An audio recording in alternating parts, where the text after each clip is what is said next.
air again. A pleasure as always to welcome you into my happy home.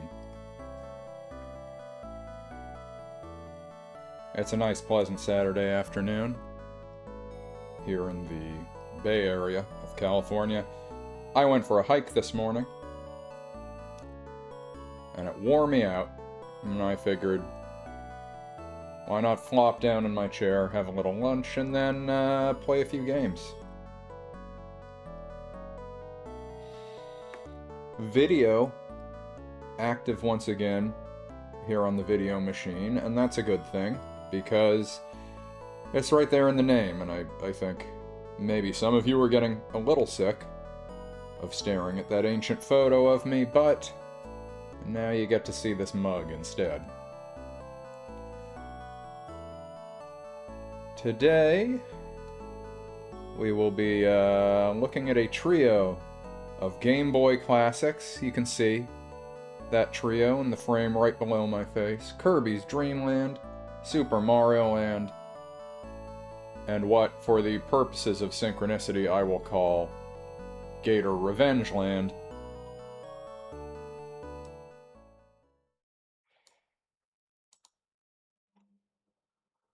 And this is the first stream that I've done where I'm going to be hitting multiple games in one stream. I figure, why not roll out the red carpet? I think I have enough time to let each one of these breathe. And at the end, there will be 3 more additions to the big board. These are the first Game Boy games I've done. These are all games I owned and played as a kid, so I'm somewhat familiar with them. Kirby's Dream Land, obviously I'm very familiar with some of Kirby's other pursuits. I did play and beat the game as a child, without too much trouble. I'm curious if it'll tie me up at all here today, but I think I'll do alright. Super Mario Land I never beat as a kid. That's a tougher game than Kirby. Revenge of the Gator is a pinball game, not really a game you win. You're just playing against yourself.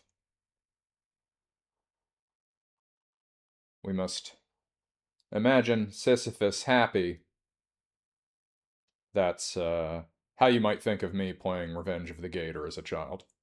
So, let's jump right in. No sense dilly-dallying around.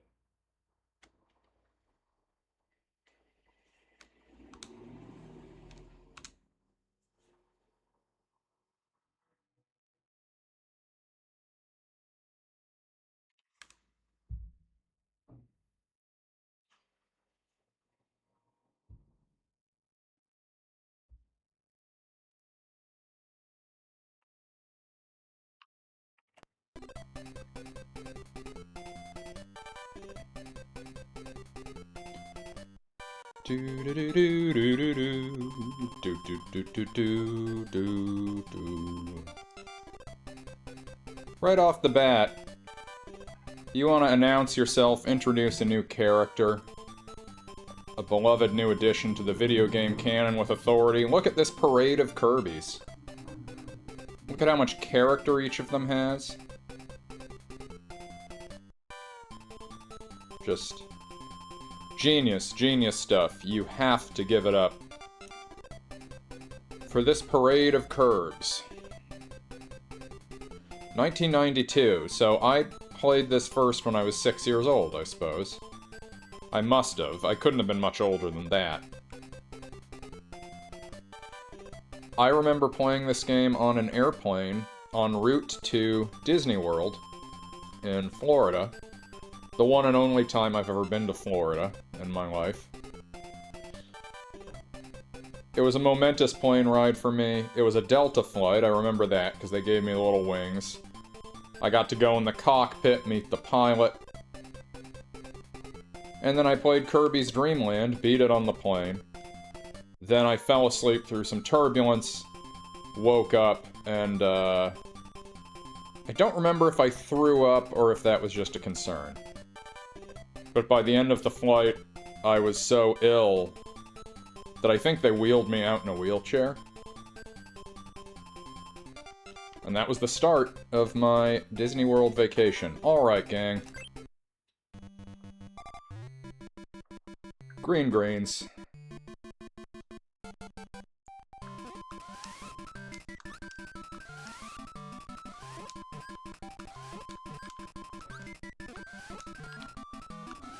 I'm in an eating mood right now.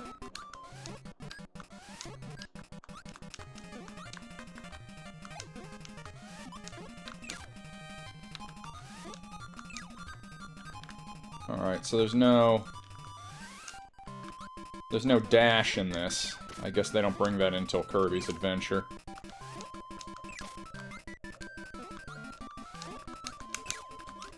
Oh. I thought maybe there's a secret over here, but it looks like I shouldn't have passed on that door back here. Hey. Nice.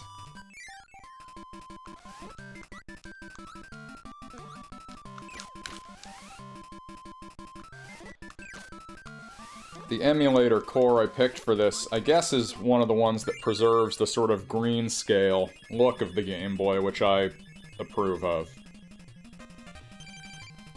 My brother Evan recently was trying to play one of the Game Boy Mega Man games, and the emulator he was using left it all, like, high contrast black and white. Did not look right.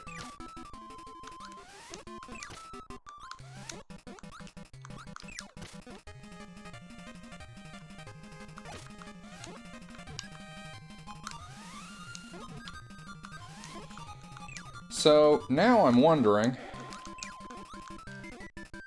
it's been so long since I played this, there is no power stealing in this, right? I think in this is the first Kirby game. Isn't it? Or did Kirby's Adventure come first? This was 92. I thought Kirby's Adventure came out before 92. Well, a failure of the research department, I guess. But, yeah, it seems like, and I'm now remembering, I don't think this one has anything in the way of powers you can steal. Which I will say, takes a big chunk out of the Kirby appeal. It's sort of his whole thing. Already full up.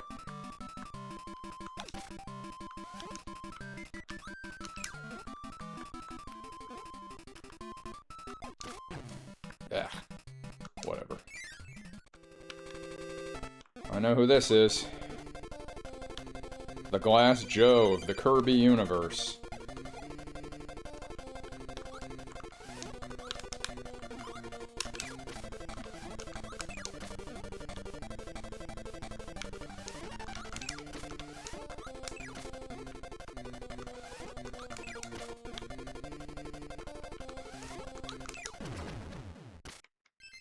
Pretty violent explosion on, Is the guy's name Wispy Woods, or does he live in Wispy Woods?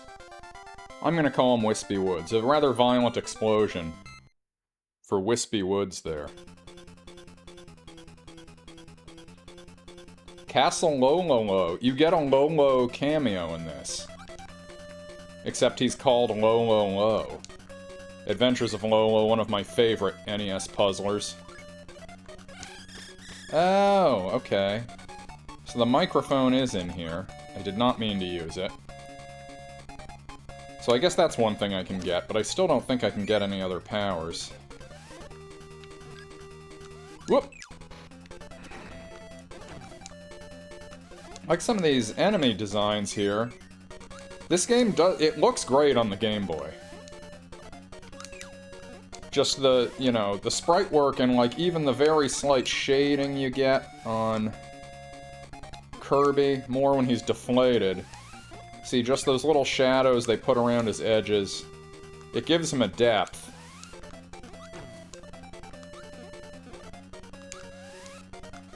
And that's very important, because Jeez, a lot of different, routes to take here. Or is this just looping? This is just looping, isn't it? Okay.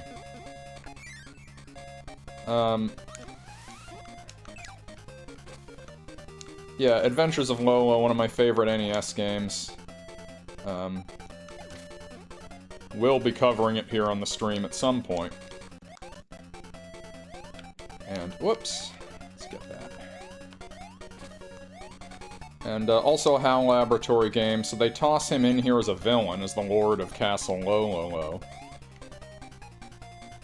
Which was a big thrill for me as a kid, because I had already played The Adventures of Lolo. I knew who Lolo was. I've long felt like Lolo should be in a Smash Bros. Game. Like, HAL is basically in charge of those games, right? Here we go.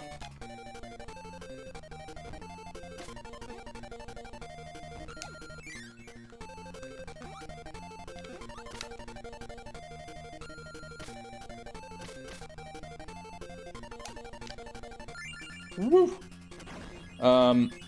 I'd love Lolo to be in there. There he is! The king himself. He's firing those little emerald blocks at you that he uses in Lolo to protect himself from the dreaded Medusa. Cannot get enough Lolo. I guess maybe they feel like, you know, his look, maybe having him in a Smash game, in addition to the fact that no one knows who he is, but no one in America really knew who Ness was when they put him in either. Or Joker from Persona, are these big American characters? I don't know. But maybe they felt like, well, this is maybe a referendum on our ability to develop original characters. Having someone who looks so much like simple Kirby.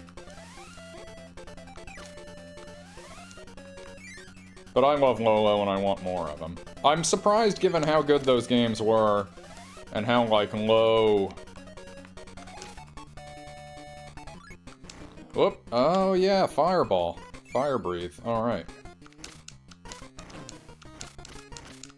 Woo!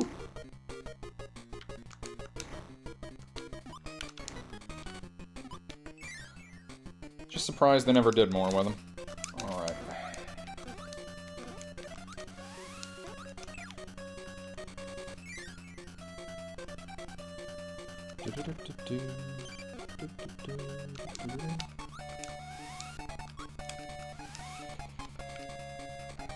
Now that I'm all grown up, the Game Boy sound, like sound card, or however you would characterize that, I'm not a hardware expert, I find pretty grating. That said, hey, there they are. Lo Lo Lo and La La La. The star-crossed lovers. The sound design is good, like this is well scored. It's just a little rough on my ears. I'm gonna take out Lala first, so that, oh no!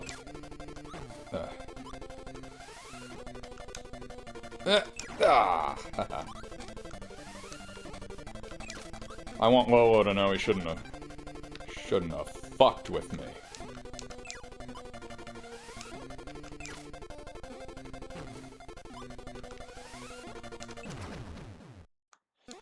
Again, very violent explosions to kill these, presumably these bad people.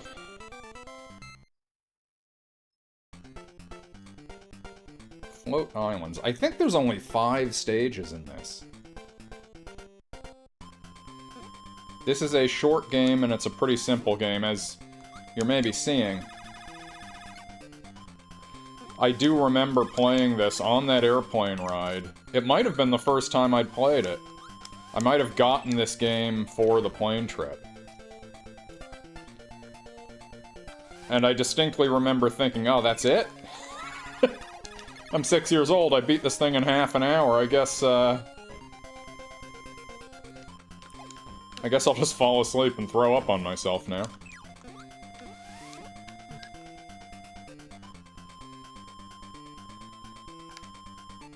I mean, I'm sure I had a book or a magazine or something.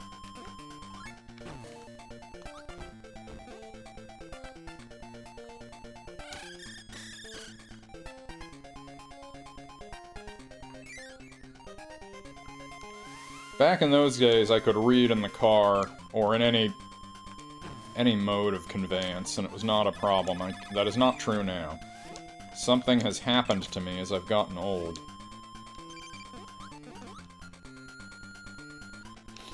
I used to sit in the back seat of my parents' car and read, you know, we'd drive down to Southern California through the Central Valley. I'd be reading the whole way. My motion sickness-prone mother would be astonished by this. Nowadays, however, if I do that for more than 5 minutes, I start to get, like, devastatingly sick feeling, so... I'm paying the price of hubris.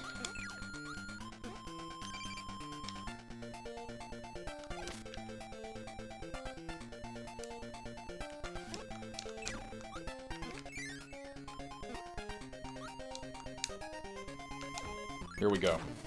Out of the way. Big shot coming through.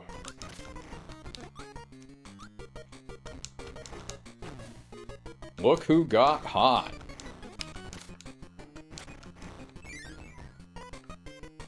Whew.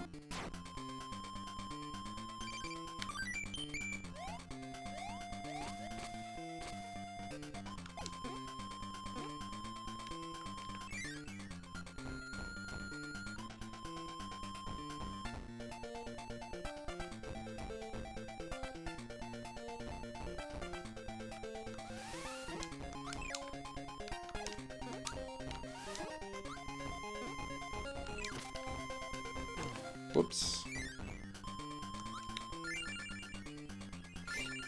Even playing pretty flippantly through this, I don't think this is gonna Hey, ho, ho! Gross.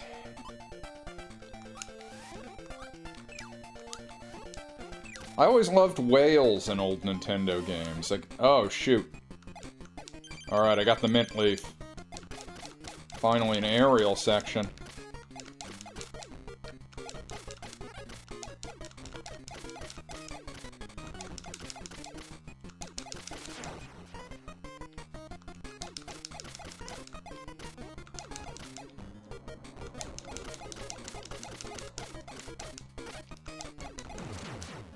Boom. Do your dance.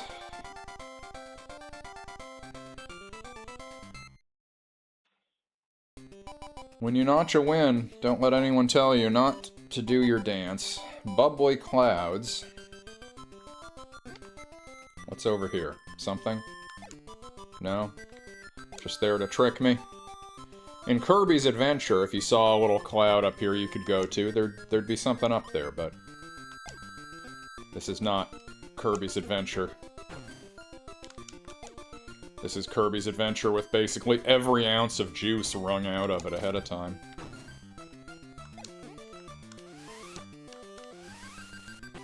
Oh, right.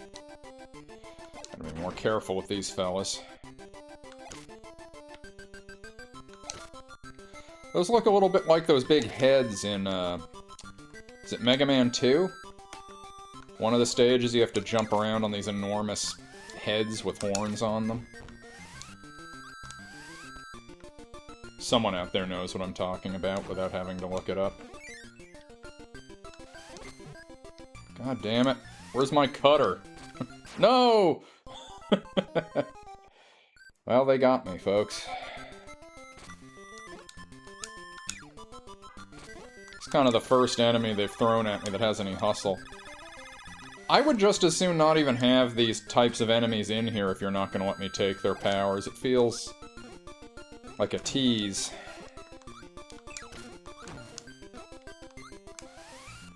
I guess it really does become a question. Did this come out before Kirby's Adventure? I feel like it couldn't have, if it came out in '92. Although that's probably North America. I guess I'm just curious, like, did they already know that was something Kirby could do, and they just decided too much for the Game Boy? The very young children we're selling this game to aren't going to care about that. Boy. Well. It's important to stay humble, I guess.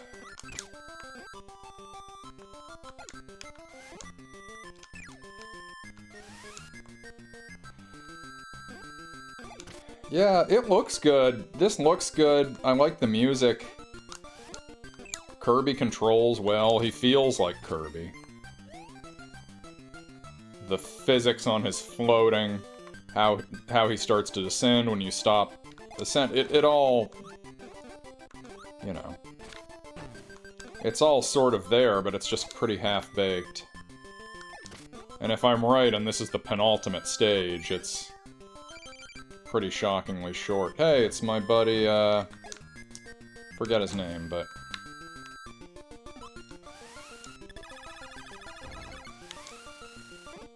Oof.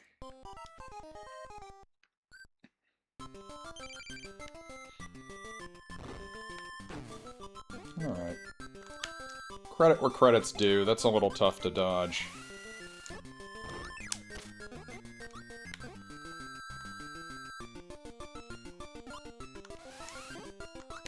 Shoot. Well, I think I figured it out now.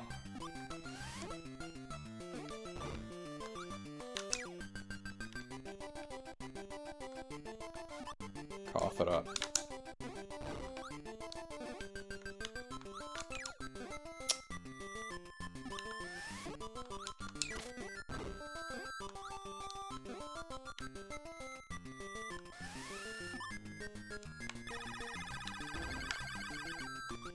Slowed down a little bit there. Alright. I'll be seeing him again.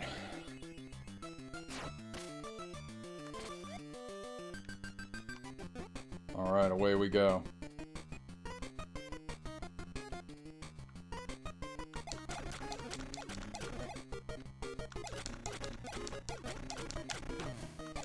Ooh. Shouldn't have been that frivolous.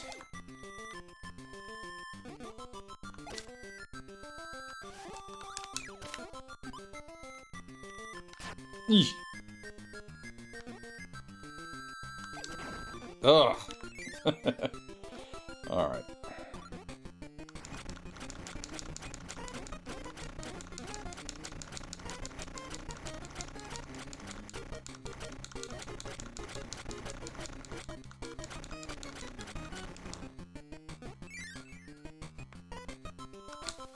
Whew. Almost got me. Whoa! Whoa! Alright. Let's everybody just calm ourselves. Alright. Oh no.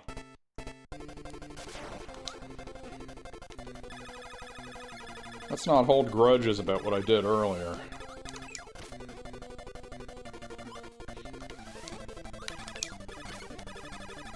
Is he gonna move? Is he gonna rush me? Yep. Yep. Alright.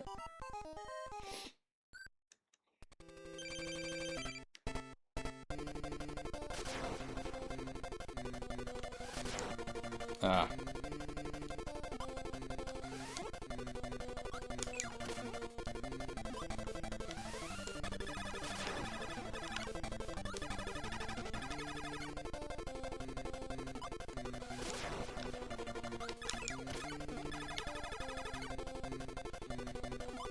First to the pole is gonna win this one. Come on, cough it up. Alright.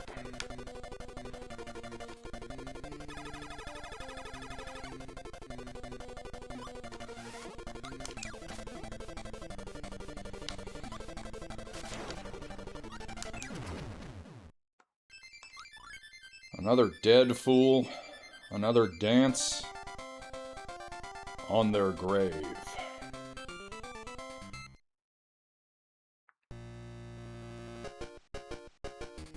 Yep, here we go.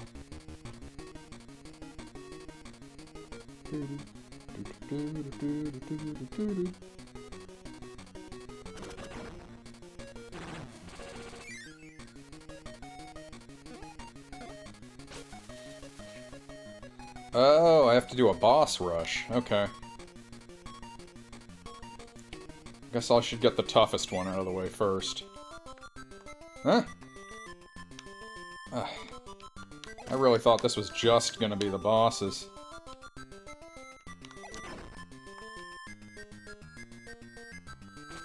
Ugh. Damn it. Kirby! What? I don't understand. Oh, okay.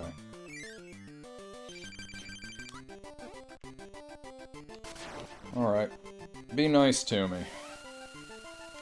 Ooh! Almost. Frankly, I think he deserved that.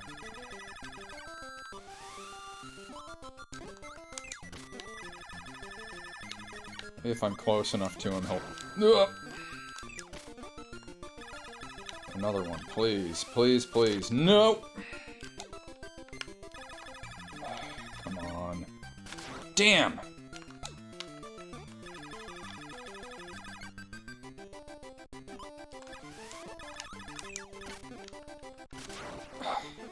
Alright.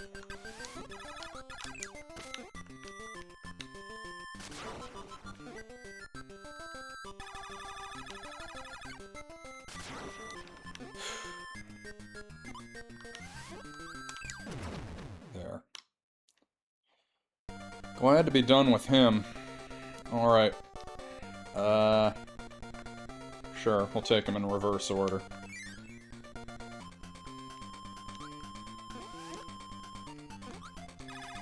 Yeesh. I guess I kinda like that it doesn't just plop you right in the boss room. There's still a little opportunity for you to piss away some health here. That's a little tricky there because you can't float just by pressing a button here. You have to do it with the up D-pad. So it's a little hard to stay level in the air.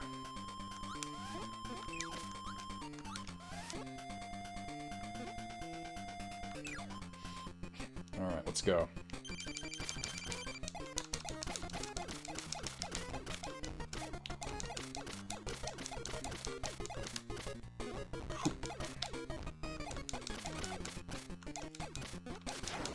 Yep.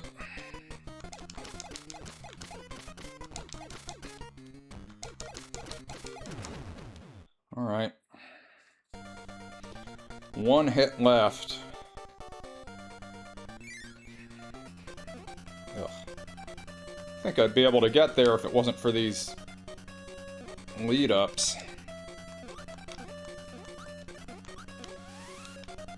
Yep. Sort of like the masks from Mario 2. Mario 2 USA. Alright.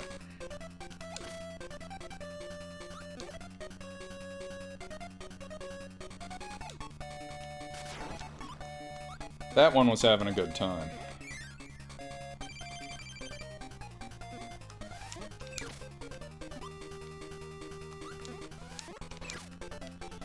This time it is Lala who will have to watch her beloved partner blown up.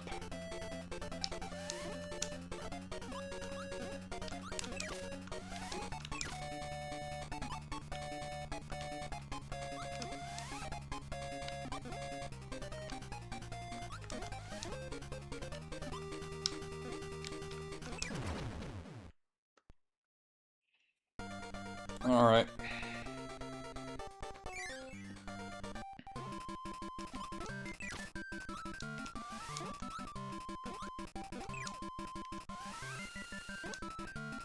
Whoop! Oh. That was my last life. Oh, man.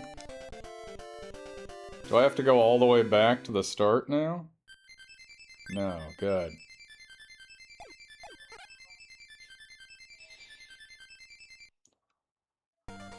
Ugh.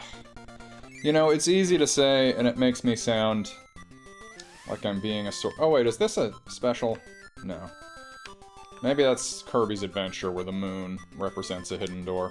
It's easy to say, and maybe it sounds like sour grapes, but, I feel ashamed of myself that I even used a continue to get through here, because this is all pretty rudimentary. I just lost sight of Well, it doesn't matter.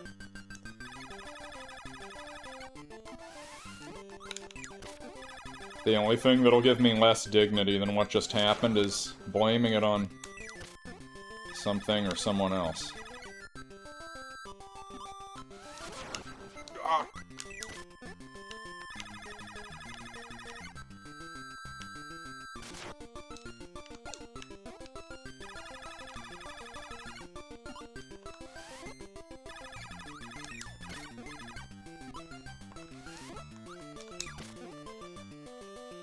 He doesn't do the thunder cracks in this version. Alright.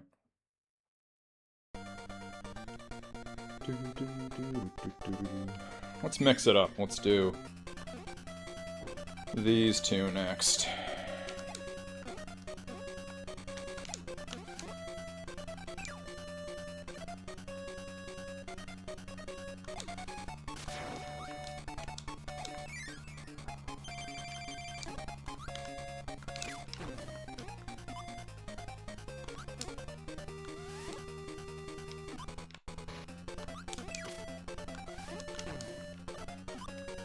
Oh.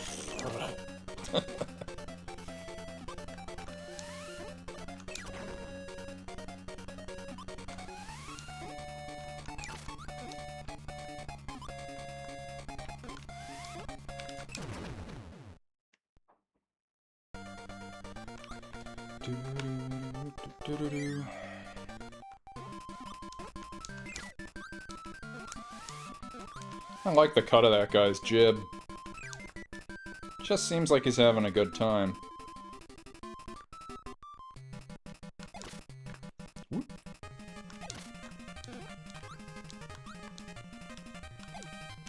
He's doing the running man.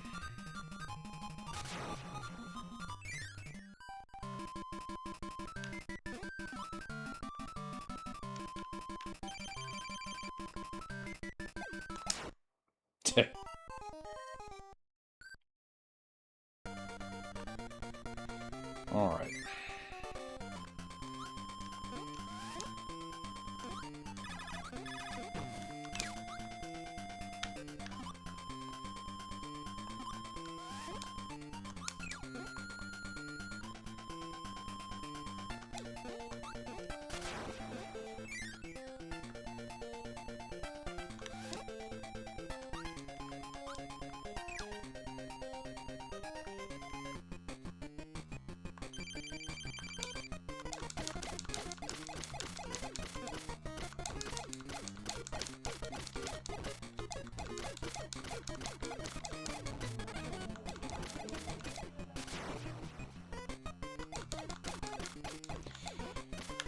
You can sort of see why this guy didn't make the cut in future Kirby games. I think a cannon attached to a hot air balloon doesn't have as much character as some of these other iconic bosses.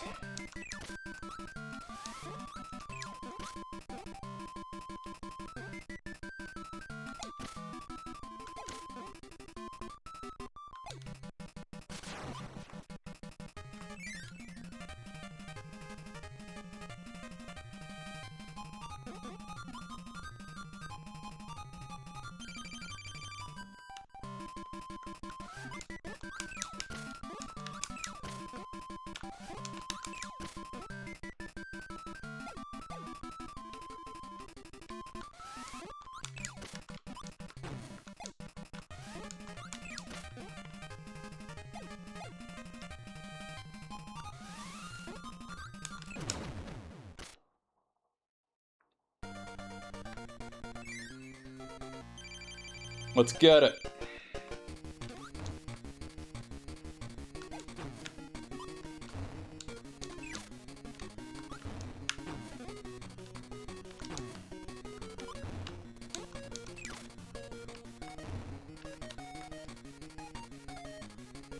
Ugh.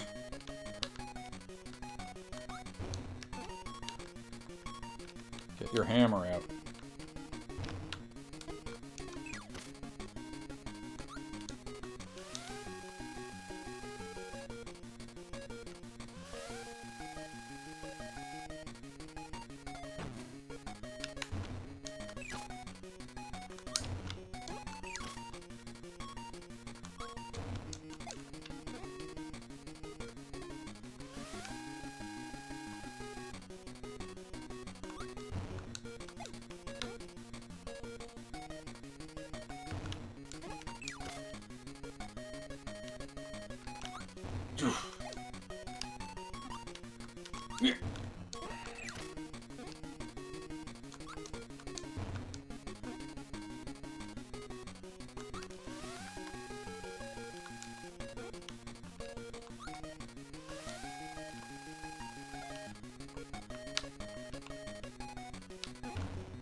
Gotcha.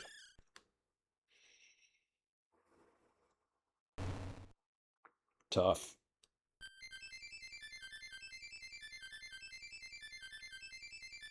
One last time.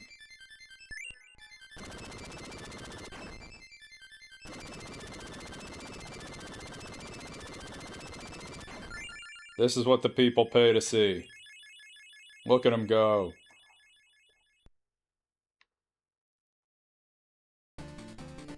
Incredible.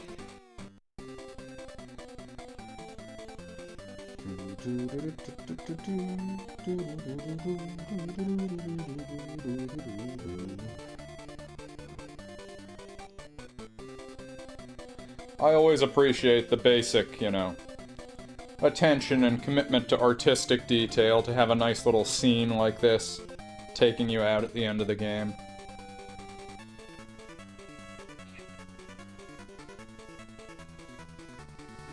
I wonder where Kirby's taking the castle.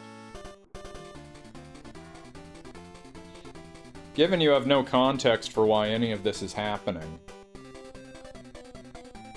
sort of feels a little bit like this entire thing was just a mission of conquest for Kirby. He just went to this guy's house and beat him up and then stole his house.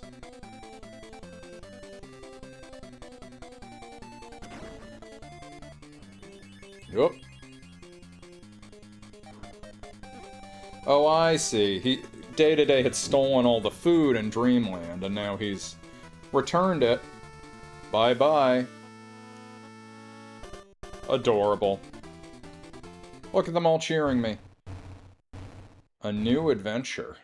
Is it just harder? Up A and select on the title screen to start a new adventure. It's interesting. It must just be a harder version.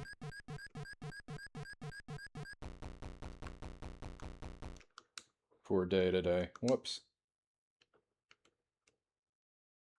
Extra game. I may dip into that at some point soon, but not for now.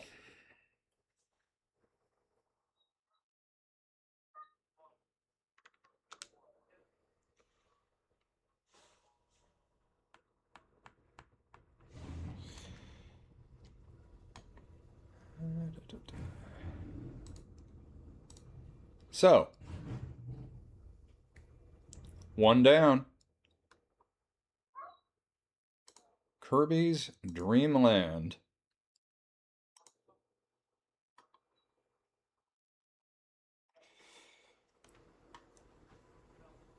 Let's see. It's obviously not going to finish top.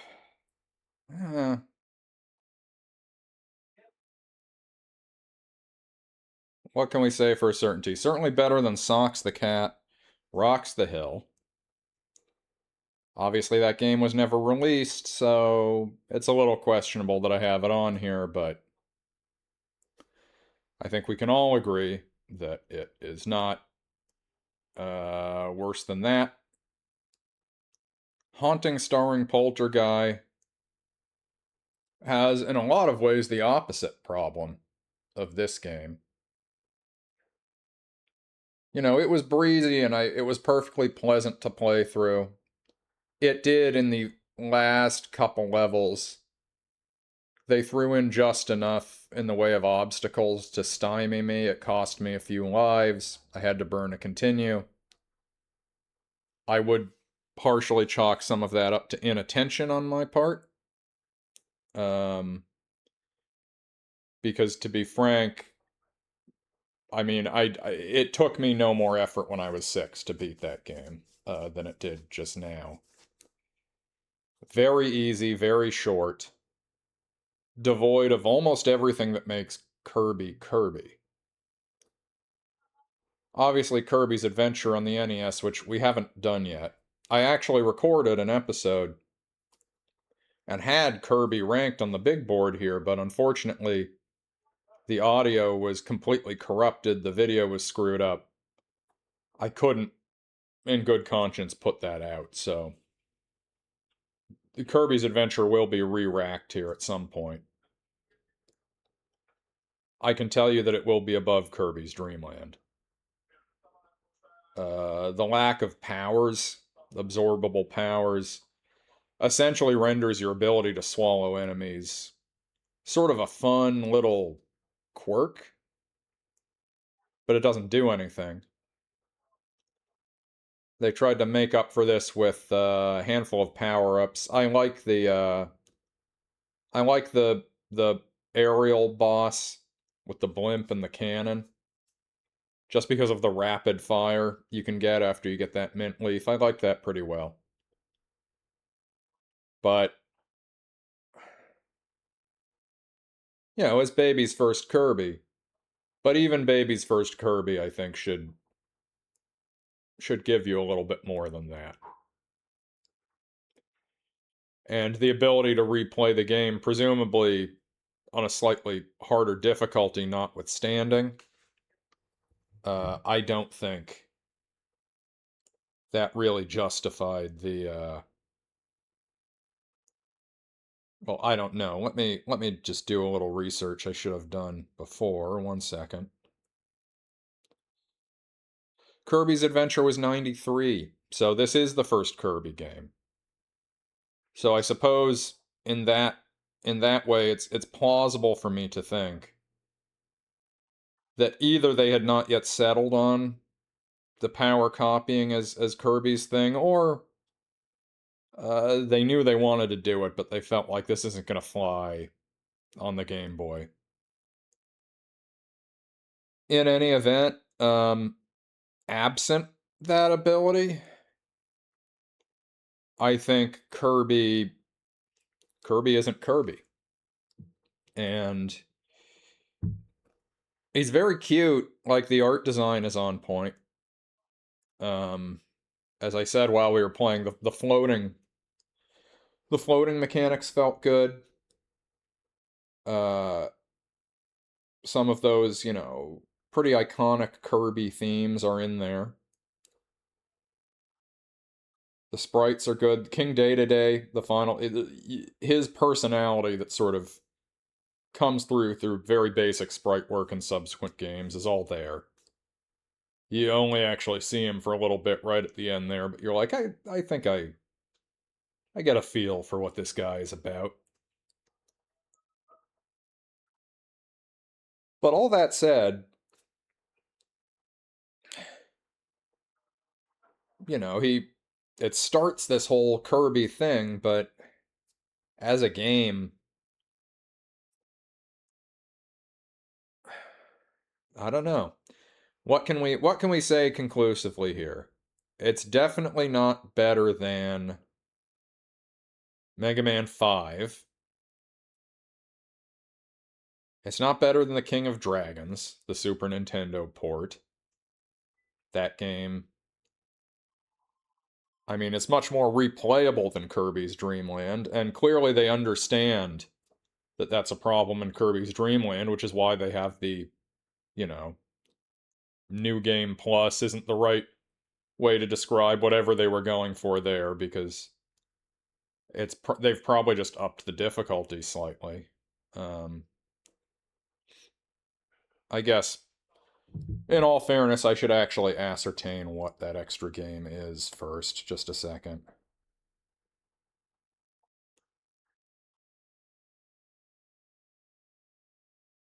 Yeah, a significantly harder version of the game. Makes enemy behavior more aggressive, changes up attack patterns. I don't think I really want that if I don't have the ability to copy enemy abilities. Yeah. So, and even at that, I mean, I just beat it in half an hour about. So let's say it takes me twice as long to beat the second one. I bought this Game Boy. I mean, I'm not renting. Did they even rent Game Boy games? They must have. Where I was renting games at the warehouse, there were no Game Boy games. I don't know that 90 minutes of what that was is is worth my time. Is it better than Haunting starring Polterguy? Haunting starring Polterguy, kind of the exact opposite problem, because it has a very theoretically interesting and exciting and ambitious premise that ultimately becomes just a swamp of frustration and boredom. And really, I was fuming mad by the end of that stream. I'm certainly not angry now. If Haunting starring Polterguy could be gotten through in the half hour it took me to beat Kirby's Dream Land, that would be to its better. So it's better. It's better than Haunting starring Polterguy. Young Merlin. A lot of frustration in Young Merlin.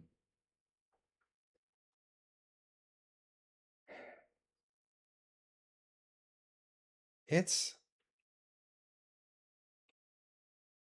I don't think there's any universe where I can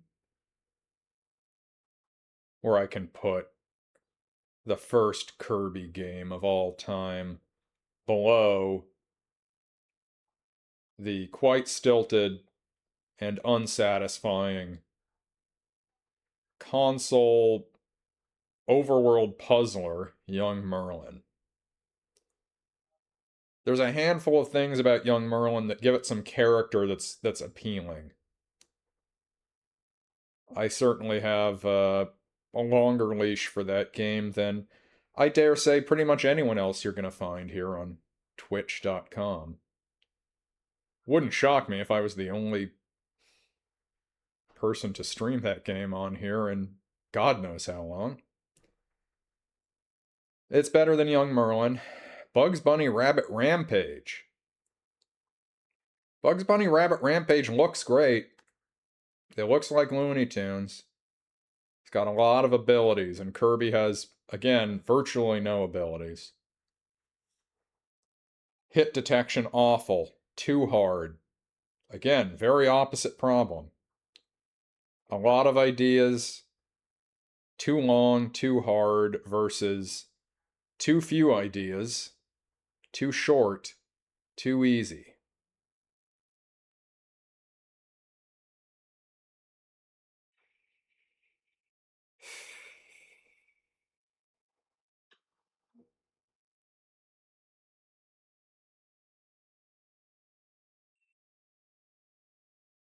Again, it's better than Bugs Bunny Rabbit Rampage because it's not a source of disgust.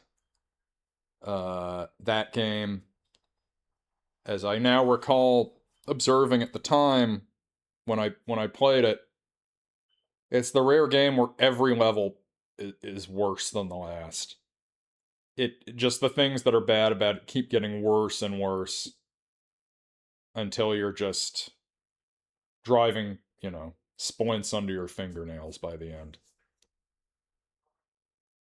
And when you consider, I mean, there's better Bugs Bunny games on far inferior hardware to the SNES. Whereas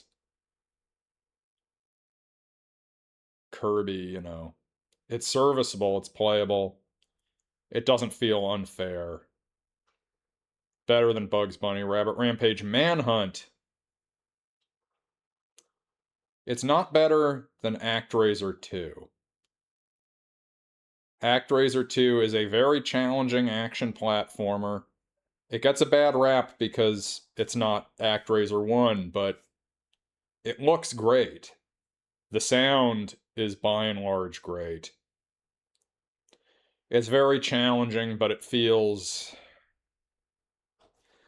I think in the modern context with, how many of these games have really caught on that are all about extreme precision and pattern recognition, like the Dark Souls games. I think in a weird way, it's recontextualized for me the challenge inherent to a lot of these, like, quasi-epic fantasy action platformers that in their day and now, like, they are very hard. At times feel like punishingly hard. That's certainly how I felt about ActRaiser 2 coming back to it, but unshackled from the expectations of ActRaiser 1, there actually is a lot to like about that game. It's not better than ActRaiser 2. So the only question left is whether it vaults over Manhunt, the PS2 version of Manhunt.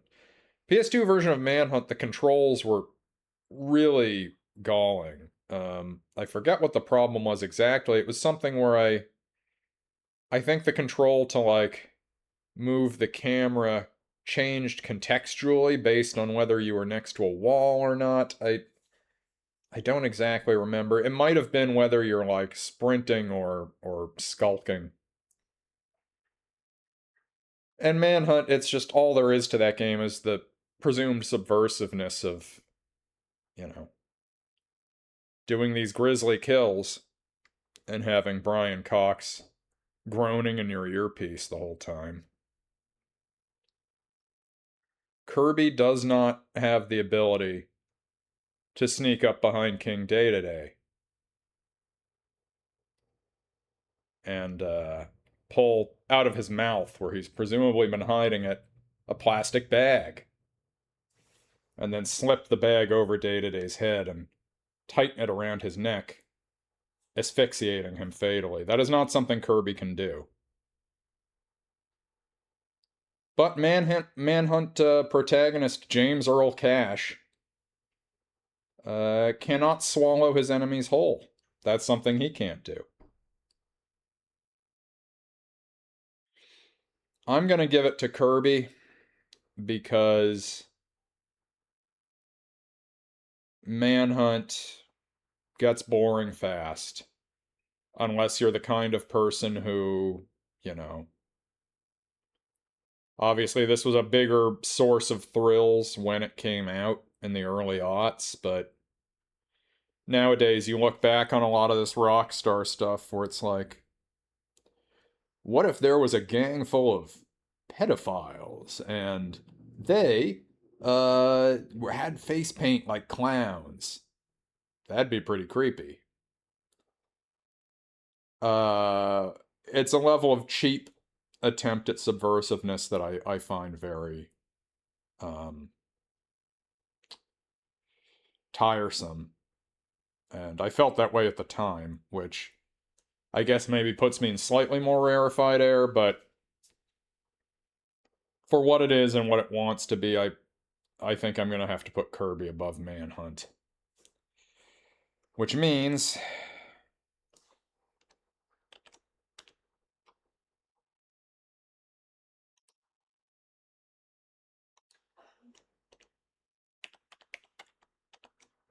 Kirby's Dream Land slots in as the new 14th greatest video game of all time.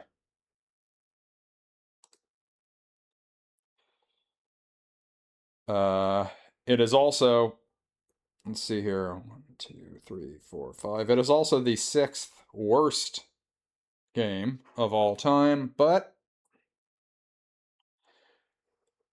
I think you'd take that to be the 13th best of all time.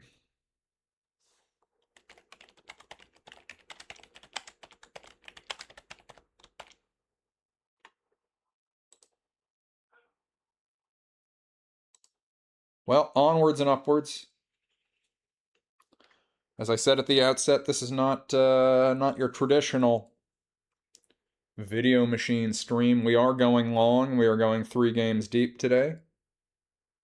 A Game Boy trifecta.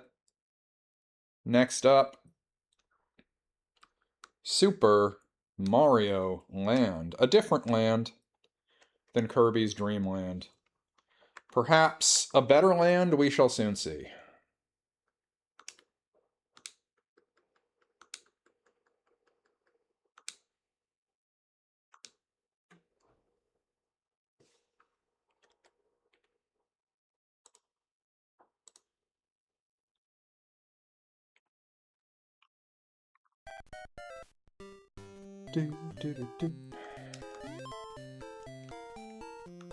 Well, straight away I can dash, that's nice.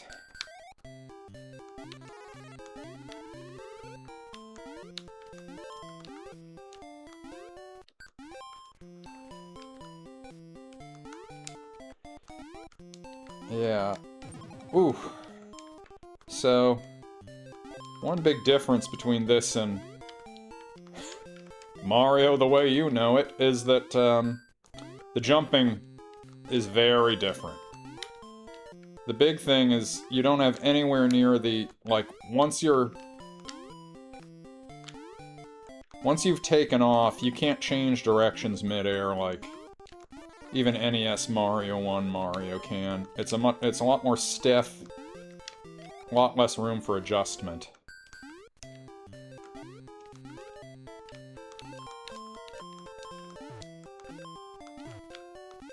I have a feeling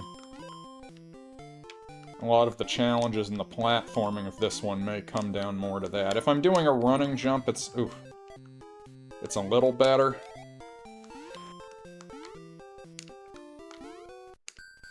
I'm able to, the momentum gives me a little more time to adjust in midair, so maybe I should just, I just gotta get good enough to be running all the time.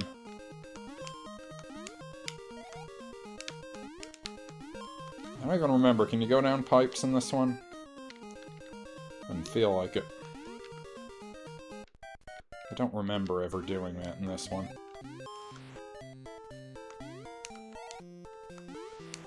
Always liked the desert setting in this one. I liked how it was sort of a, you know, an interesting spin. A sort of slight perversion of the Mario formula in the Mushroom Kingdom. Feels like, you know, a Mario anime OVA or something.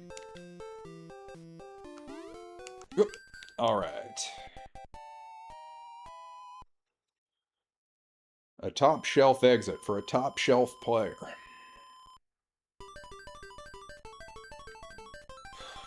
Okay. Damn. Oh, whatever.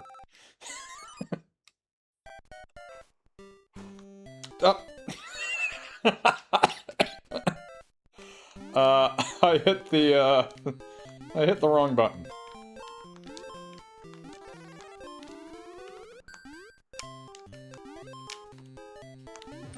Shit. Do I get an extra life if I hit 100 coins? I hope so. I'm being pretty assiduous about getting all these coins. Ah! Get away from me.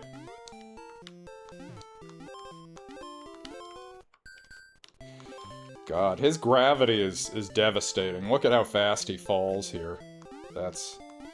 Yeah, he's generally just got a lot more weight and a lot more inertia in this game. And that, you know, one of the drawbacks in the original Mario, if you're trying to, you know, stomp on a Goomba, or a Koopa Troopa, you feel like you can stick that landing pretty well. This one, there's a lot of challenge because the enemies are smaller, and because your downward gravity is so steep, you run a very high risk of landing right in front of them and just eating shit. Alright, so hearts are one-ups. Alright.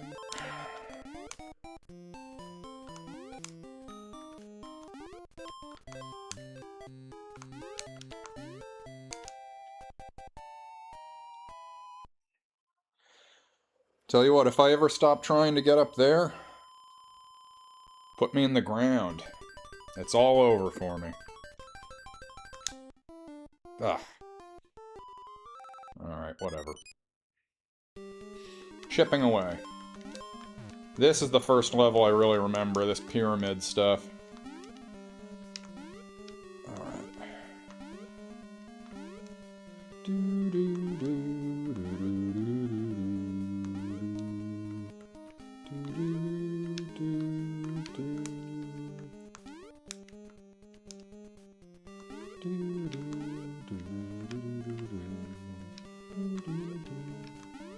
Oop. Ah.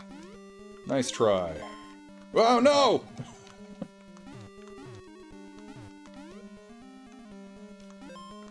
Nah!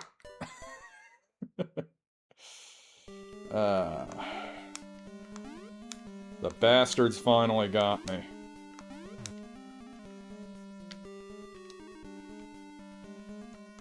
A delayed reaction on those things.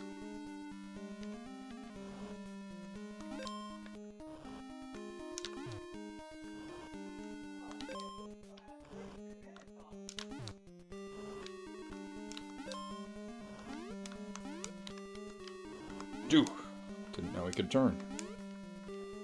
How do I get up there? Is there a pipe that gets me up there? There must be.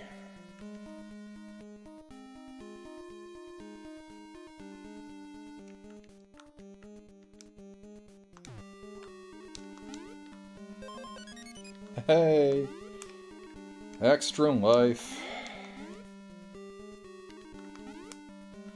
A cat may have 9 lives, but Mario has at least 4.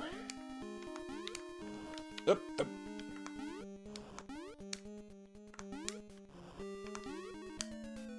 Ah! Alright. Hip!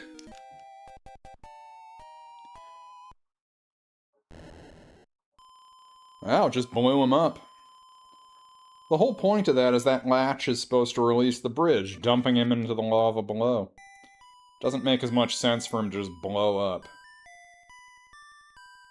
Thank you, Mario. Oh, Daisy.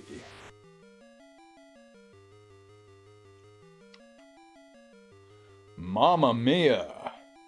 The lady is a fly.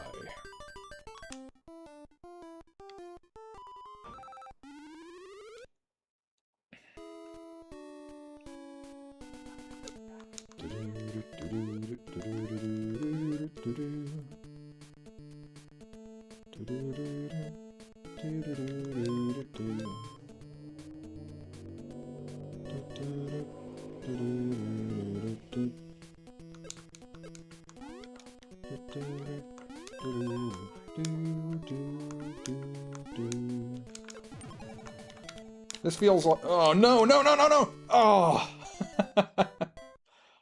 This is what I'm talking about, the panic of his, like, hard fall gravity and his inertia. Even though I landed it straight, I just kept jumping out of animalistic terror. Alright. Oh! Oh! Okay. Also, did I come here in a UFO? Is that what that's suggesting? I know the final boss of this is some kind of alien, right? As I was saying, this music sounds more like, Mario on vacation. Mr. Mario's holiday. Come on, yeah, there we go. Back in the game.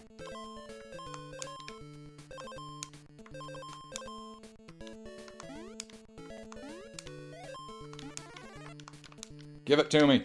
Give it to me! No! Fine. Doesn't even do me that much good. They're not the problem here. It's falling in the water that's the problem.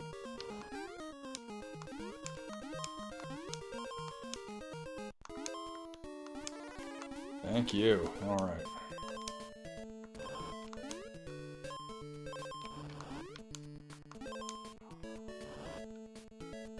Do-do-do. Do-do-do. Alright.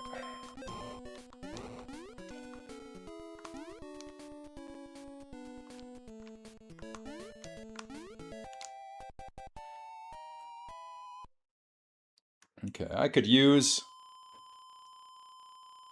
an injection of lives. Okay. I move slightly slower than... I just gotta aim for the bottom and hope. Okay.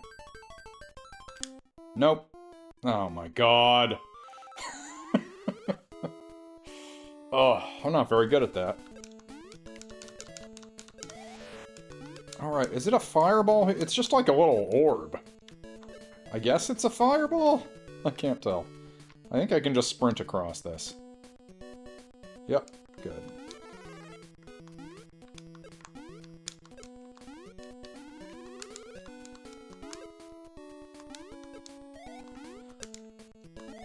But yeah, it's effectively useless at close range because it has this downward angle to it.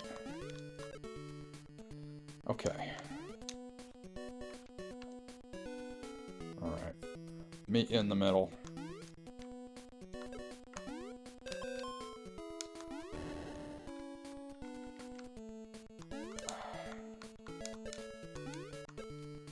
Right. This is a secret. I can walk through here, can't I? But how? It's not... Okay. The edge of it is right there. I mean, I can't do it when I'm big, at any rate. Let's see.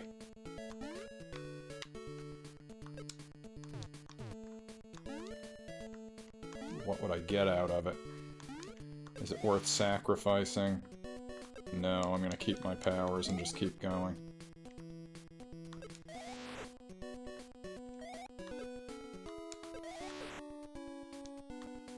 Yeah, it's no better. Alright. I made the right call. If there had been some one-ups in there, I would have done it.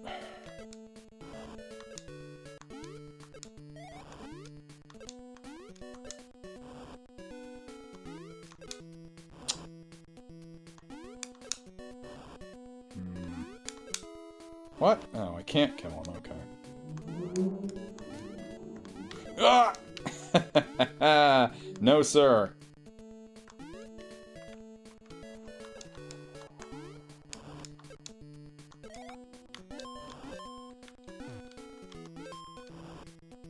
Is this an extra life? No. Just had a hunch.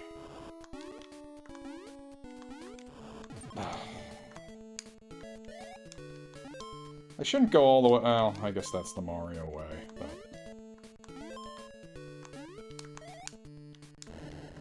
Okay. I don't think I can make this jump. Let's try it, though. They do call him the Jump Man.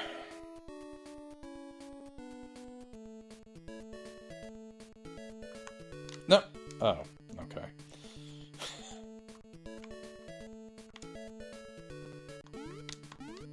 Nope. Damn.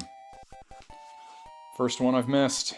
I needed to do the dash jump, but I was worried about instability, so I chickened out. Alright, let's go. Got a 1-up here soon. 9 coins. 1, 2. Actually, 5 left. Oop. 1, 2. 3, 4.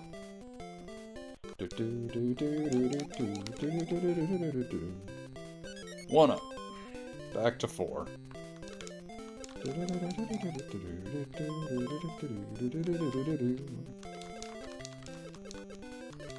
is the first game in which Mario uses a vehicle. I wish you could have a little personal submarine like this that was about this size. Don't you sound off in chat.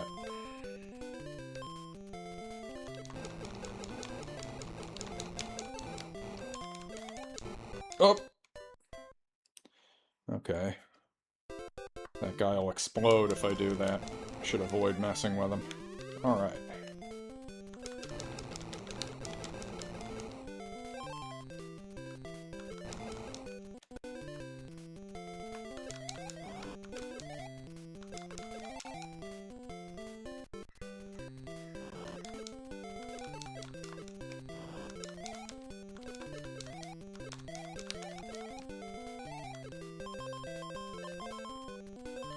Mario!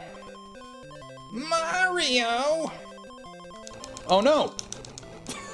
I wasn't paying attention.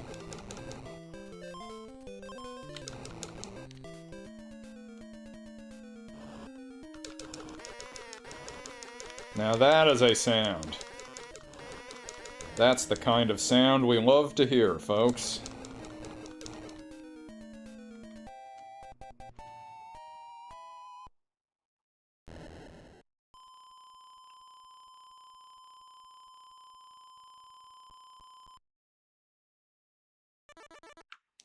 Alright, World 2, 3 in the books, we're on to World 3. I generally didn't get this far when I played as a little kid. We could be in uncharted territory here soon. Oh, Daisy. This dame is an octopus. Okay, top. Yes! Alright, now we're cooking. Oh yeah, the Easter Island guys, whose names I forget.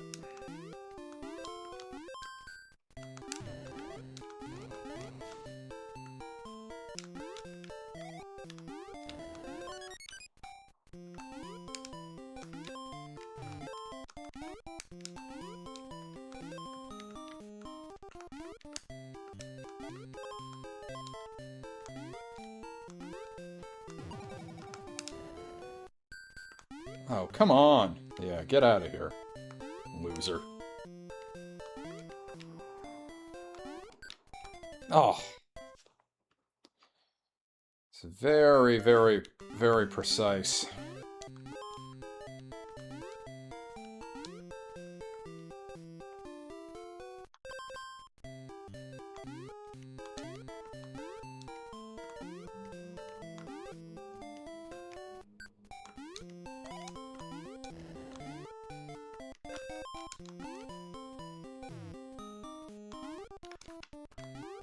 Shoot.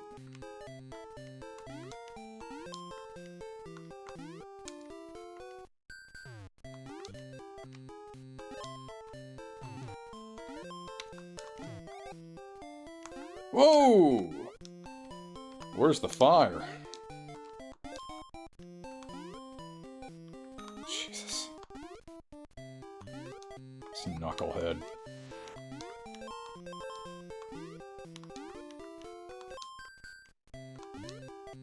Ugh. Ah! Ah, you bastard. Oh.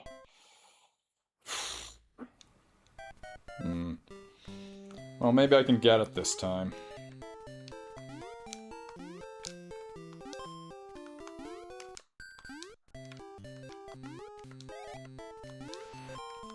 Deal with this guy first. Come on. Get over here. There. Fantastic.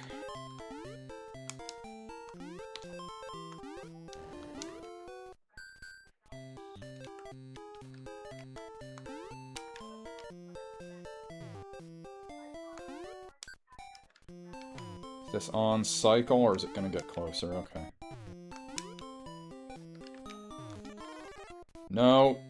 Okay.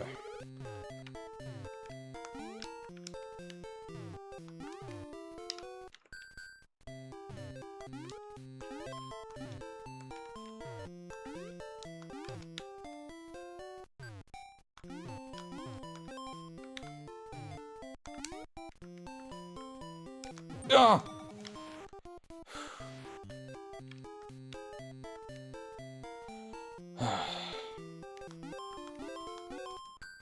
You know what? Have at it.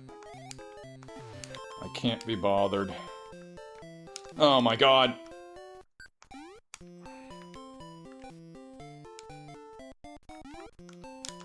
Ah! Oh. There's no rotation physics on that, I just got too jumpy.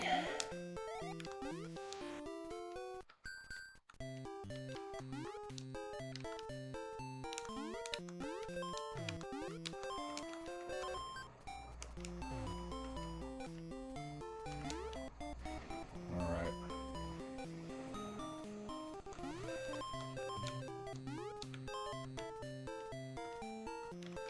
Shoot. Ugh. Oh no. Ugh. Ugh. Oh. Touche.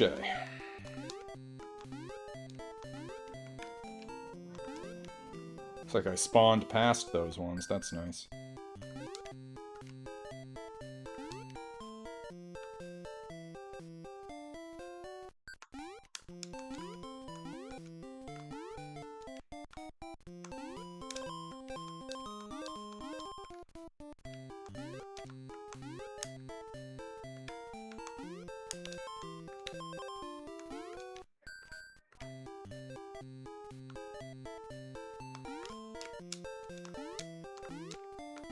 Alright.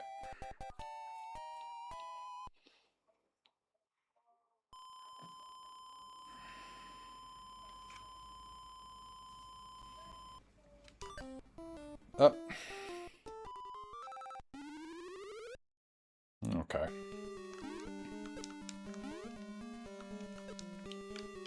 It's a coward's game to always want more lives.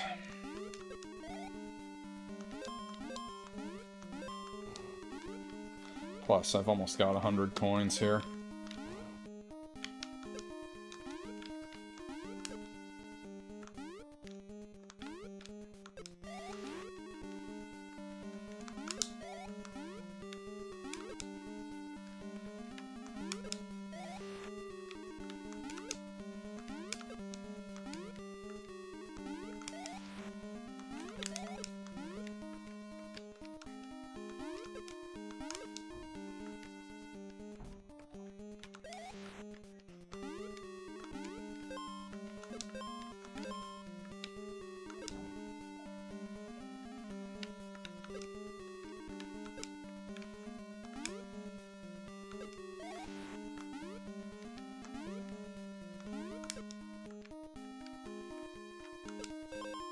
Huh. Didn't realize I could get coins with these.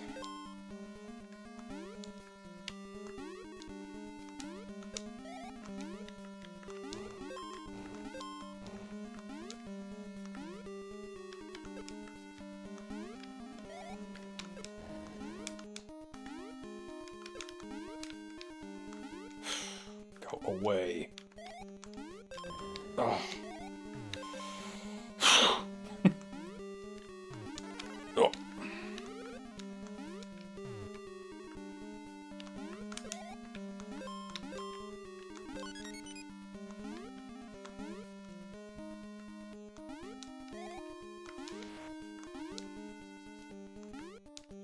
I see. They're training me up on this new mechanic.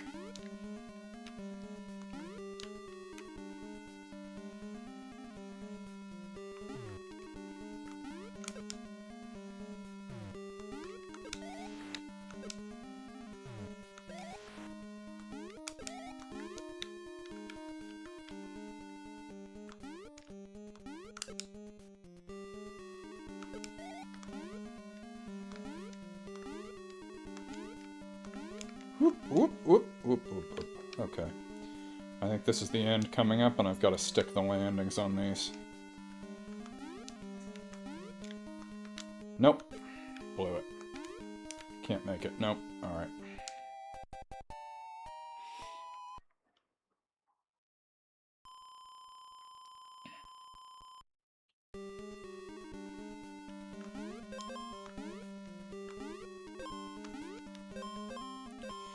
Odd to hear the cave music with clouds overhead.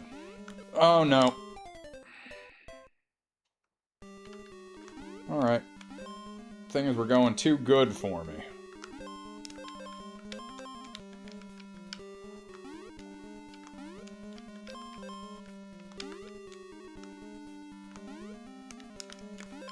Oh no.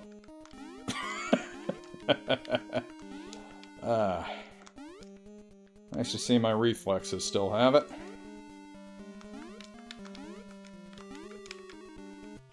Hey! Finally!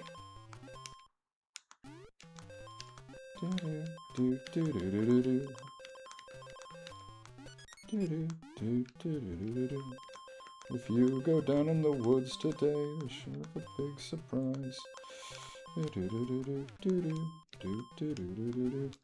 Up. Alright, whatever.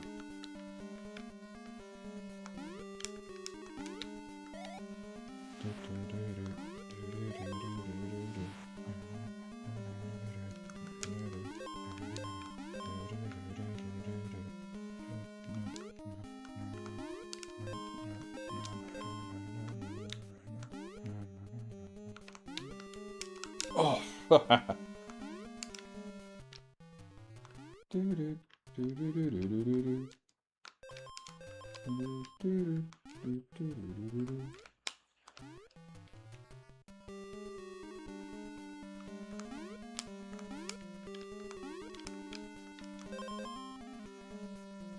Okay, what do I have to do here? Up and over, alright. Oh.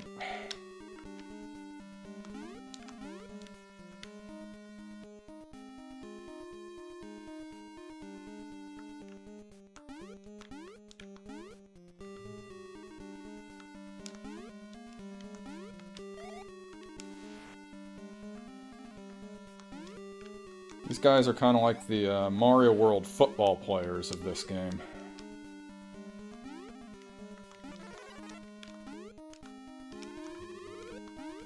I know what they call those guys. Helmet Hanks. It's the sort of thing they might call those. What do we got? Oh my god! We're officially further in this game than I've been before. I do not remember this fella. Yeah! On his own petard.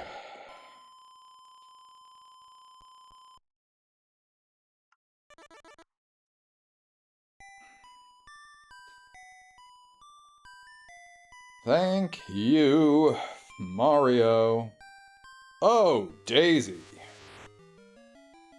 This gal's a spider.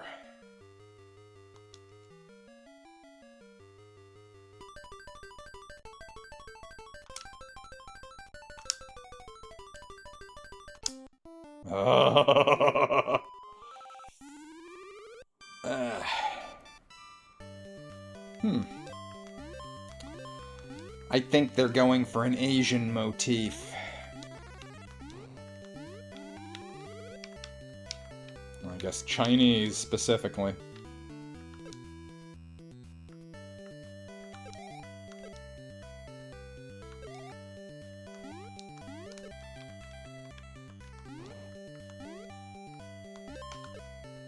Huh. Alright. Ugh! I think we might be getting into some questionable territory here. This is a new one on me. I've genuinely never made it this far in this game.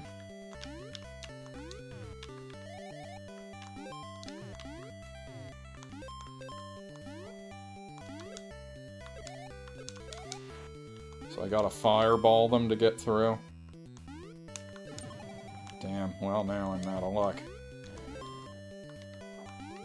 Now I just have to avoid them. Ugh.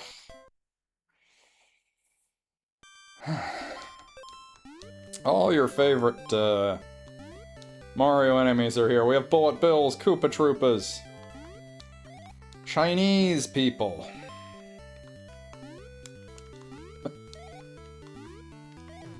On the hierarchy of how hard the enemies are so far, I guess in the world of Mario, being Chinese is about as dangerous as you can get.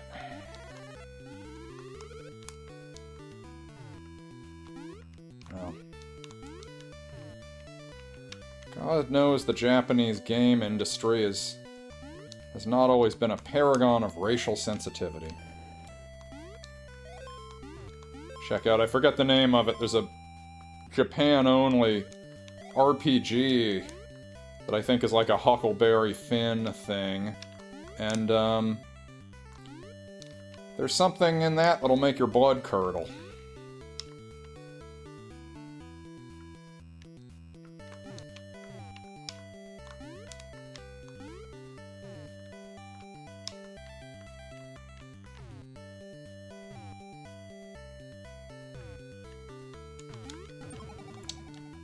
Okay, let's just move it along, shall we?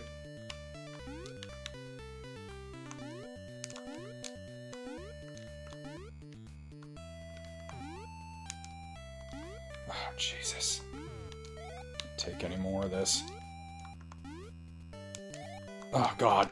Alright.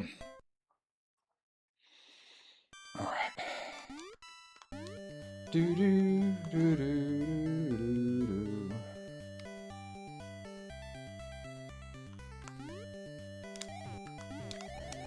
Up, up, up, up, up! No!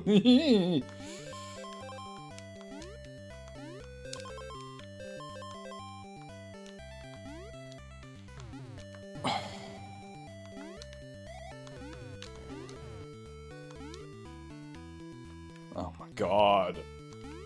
Ugh. Get out of my way.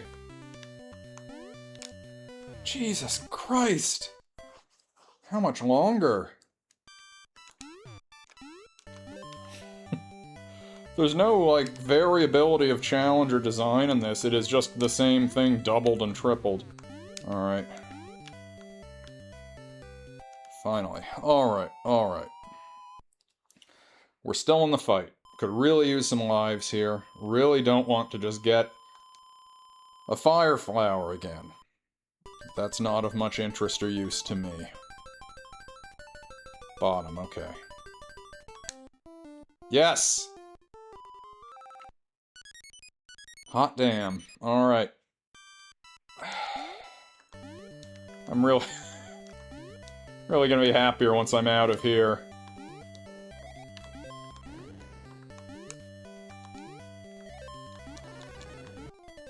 Oh. Hey, it's those fire plants. I believe those are in Mario... USA Mario 2. Are they in the original Mario? I don't remember now. They're certainly in Mario World, and I know they're in Mario 2. Work your way over here. Thank you.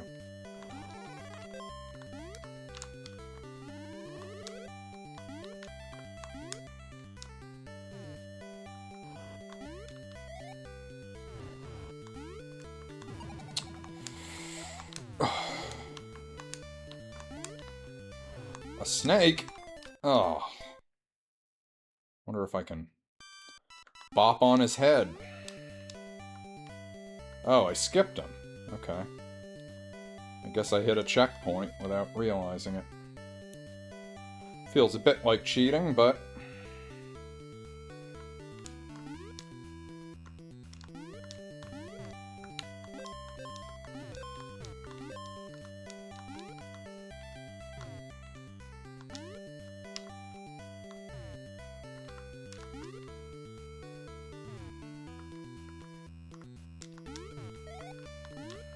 Jeez.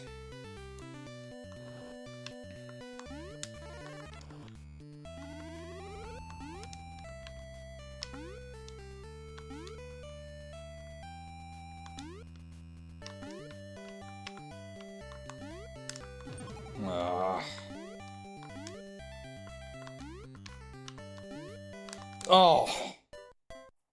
I got caught up in midair, and that's what I was talking about. You don't really... It's like modern baseball, it's all about your launch angle. I could not take a flat-footed jump and make it over.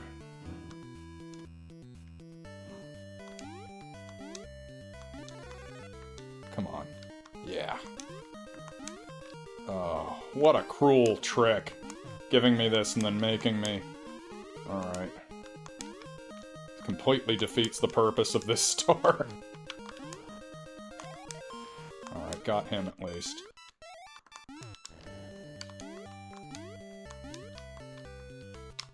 Hey, hey! Can't get nearly all of them, but that's fine. Alright. Looks like if I spawn in, those things don't appear. Oh, God. There. Alright.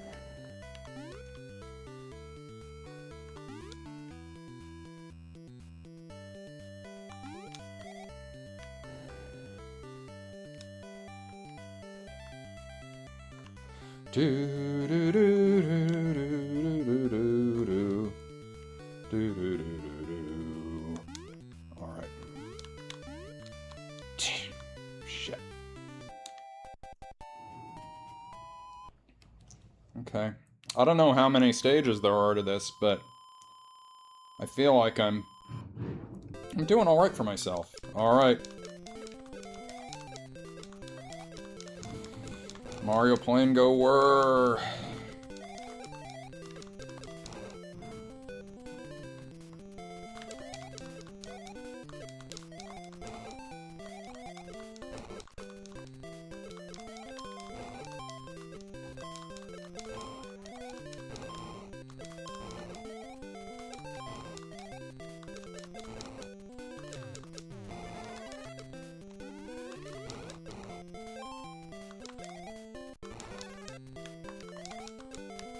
Oh.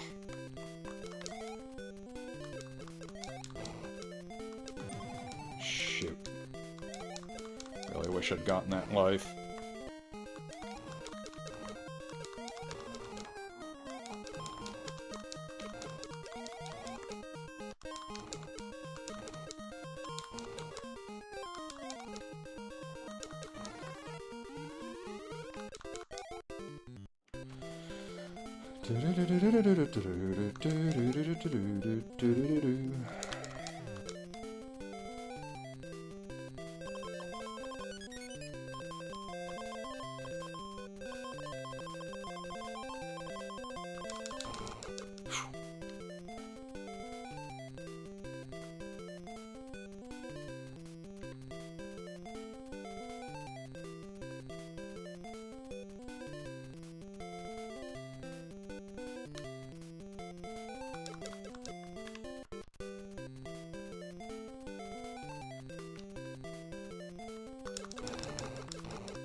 Some sort of evil cloud. The second game I've played today with an evil cloud. Once again, love that sound. I'm not even joking. So much character.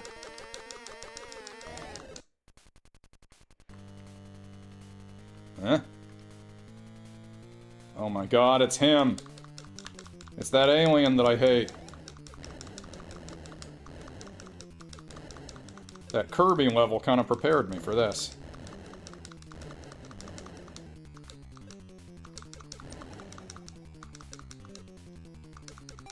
I really am gonna... Wait, oh good, I still get the... Okay. This is making my thumb mighty sore. I ain't gonna lie to you. I would really... be for the best of everyone if I do it this time, because that's not gonna get easier. I was in a good rhythm, too, and then I... Oh, no. And then I started thinking about it.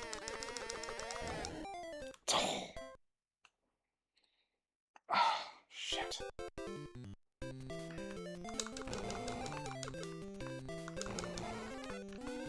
Okay.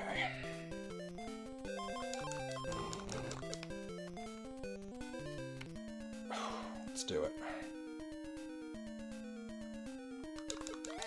A simple plan simply executed will lead me to victory. Oop! Oop! Hey! Easy, guys. Oh my god! This is not that hard. Why... Alright.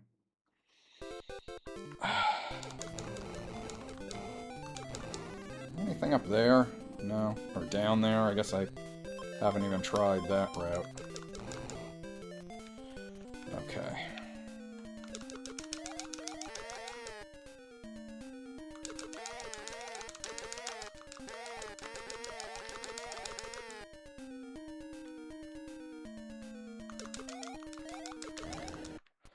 Okay. Bring it on.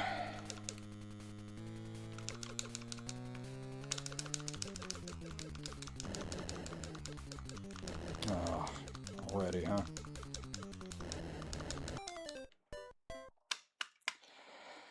Okay, I just have to not even look at him and just be avoiding. If I just avoid what he does and I keep shooting, I'll hit him just as a result of that. I don't even need to pay attention to that side of the screen.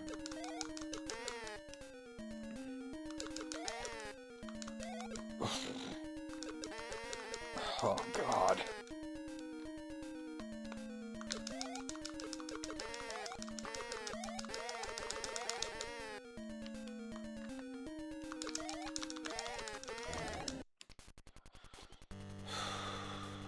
All right.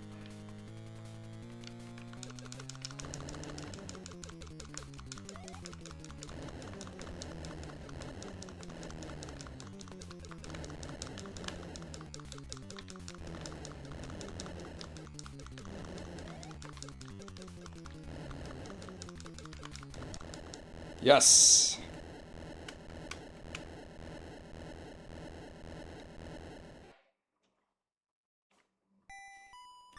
Oh, Daisy! Daisy! Thank you, Mario! Oh, Mario, you dog. Your quest is over. And look how happy they are. Riding on a jet plane.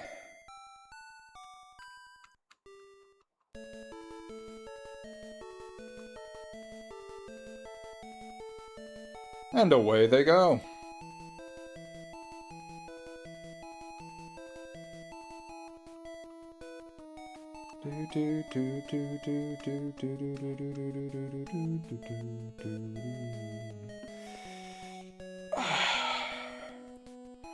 The sweetest feeling in video games, folks. Kicking back and watching the credits crawl.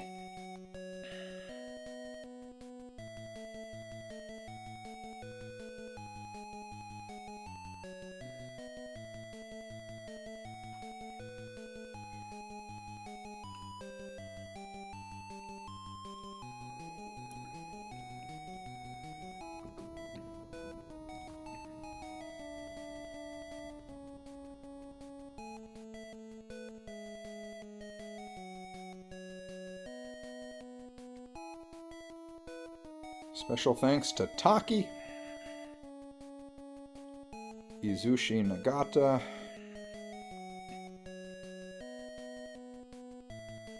and the rest.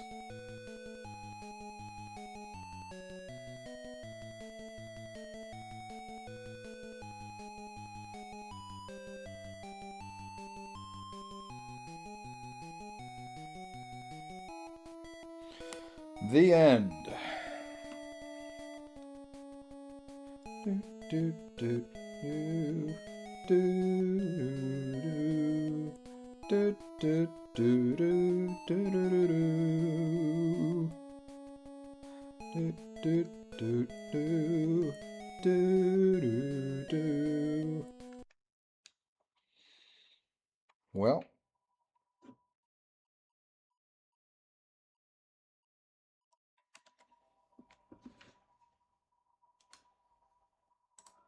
there you have it, another fine Game Boy game. Another fine mess you've gotten me into. Another fine mess I've gotten me into, but gotten myself out of.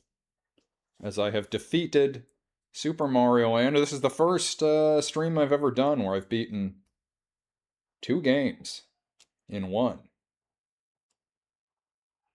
For a pleasant little Saturday afternoon stream, this is a lot of bang for your buck. And it's always nice when you can beat the whole game here because it lends credibility to your ranking. Of the big board here so far, let's see here. What have I beaten all the way through? Mega Man X, I beat that front to back. That's a very well-informed rating, and, I mean, it is what it is. This is, you know... I'm not going to sit here and tell you that it's empirical, like it's, you know, a matter of mathematics. It's not empirical, but this is kind of like the Bible. It's like, to people who really care about this stuff, this is kind of the last word. Mega Man X, an excellent game on the number 2 spot. Super Punch-Out I beat on stream.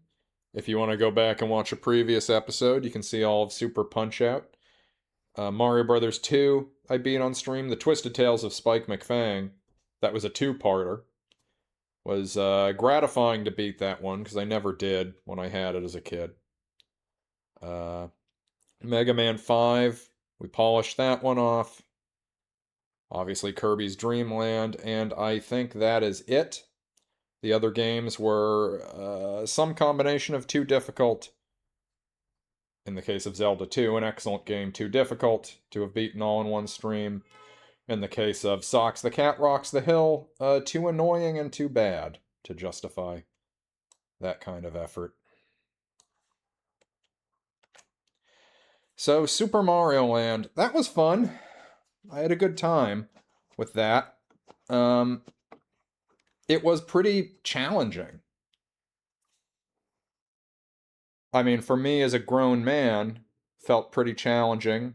Back when I was a kid, more challenging still. Because I can tell you for a fact, I never before had made it to the end of the Easter Island section. I would say a fair challenge. It's a little bit frustrating because a lot of the challenge comes from the unique differences between that and Mario as you know him. The as far as his weight in free fall and the like inertia physics and the precision you have when you're jumping, it really, when you're doing the running jump, it feels a little bit more proximate to what you know and love from the original Mario. Uh, it's not, there's not as much precision because you're going faster. A lot of what you have to do in that Mario is much smaller. The platforming is a lot more precise, and you're a lot more likely to just overshoot, undershoot, fall in a trench. But when you're just going at normal speed and not doing the dash into your jumps, it's very stiff, which is off-putting because that's the one thing Mario has never been. The cornerstone of why the entire Mario empire, in my opinion, got off the ground the way it did, and how he became the biggest name in video games, I think in that original game it all comes down to how good the jumping and the movement is. They just nailed the jumping for precision platforming in a way that was so perfect that it launched an empire. So to see a version of the game that lacks that, or an iteration on the game that lacks that, is it's not bad. I'm not well enough informed to say, like, is that a deliberate design decision or is it, geez, sorry, having allergies kicking up today.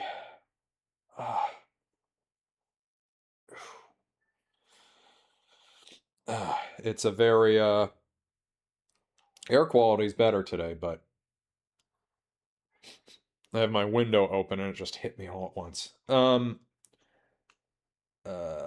I don't like to, if I'm inside and I'm doing something like this, I don't like to take allergy medication if I can avoid it because it makes me a little bit logy, you might say.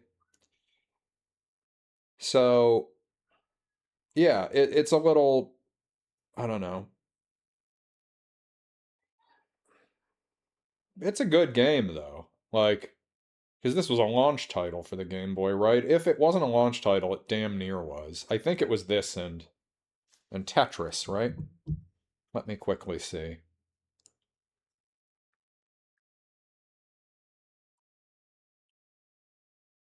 Yeah, Game Boy had 5 titles in North America. You've got Tetris, tennis, baseball, Super Mario Land, and something else.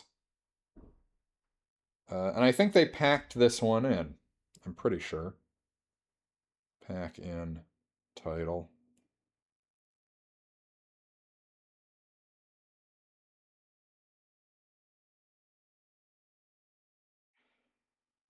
No, I guess they didn't. I guess it was just Tetris. Was it just Tetris for the pack in? In any event, it was a launch title, and I think you have to chalk it up as a big success for them. Certainly financially, it was a huge success. Uh, so, my slight misgivings about that aside, it's a good game. It's a style of Mario on the Game Boy that, like, they didn't make another one like this. We'll do Mario Land 2 at some point. That, not unlike what they do on the NES, with the jump from really more Mario 1 to Mario 3, in terms of the graphic style and the way it plays. That leap happens between those two Mario Land games. I think we can safely say it's no Zelda 2, The Adventure of Link. I would, you know, I keep waiting for something to knock this off, because frankly, it's not my favorite game of all time, but I'm not comparing it to everything. I'm only comparing it to what has been officially chronicled here. And at this point, I mean, that must have been the second or third episode I did. It has stuck up there. Mega Man X was stiff competition. It almost took down Zelda 2, but just so damn playable. Such an exciting blend of action platforming, the overworld stuff, a sense of exploration. You almost feel like trying to figure out how to make your way through the world. You may as well be like Batman, the world's greatest detective. In that one, Mega Man X vastly superior to Super Mario Land. Stardew Valley, hey. For sheer hours played, you could add up all the time I've played Super Mario Land in my life. Probably would not comprise 1 to 2% of the time I've spent on Stardew Valley. When's this new patch coming out? There's supposed to be some new Stardew Valley patch where I get to marry the surly blacksmith. NES Open Tournament Golf is better. That's a really finely tuned game. You know, one of these, the burden of mastery games where it's like, there's only 3 courses, but they vary. The wind in that game really is the element that introduces like endless replayability, because you're always pushing against yourself just to get a little better. A little better. And they let you save your stats in that too, which is not a normal thing for a lot of those NES games, and it really gives you this sense like this is something I want to improve at. Super Punch-Out, incredible. Max Payne, the original Max Payne. For a third-person shooter that is not one of these modern cover shooters. Mixture of gameplay, writing, music, atmosphere, so good. Mario Brothers 2 USA is better than Super Mario Land. Now in here, in this range, things get a little more interesting. Super Mario Land is better than Kirby's Dream Land, so that gives us a nice tight little window here to figure out.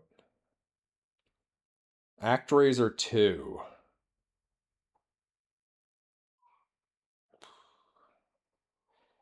ActRaiser 2, and the ways it's a little disappointing and inferior to ActRaiser 1, although I've long asserted that judging them against each other is kind of the wrong frame. Like, it doesn't feel fair to ActRaiser 2 to look at them that way.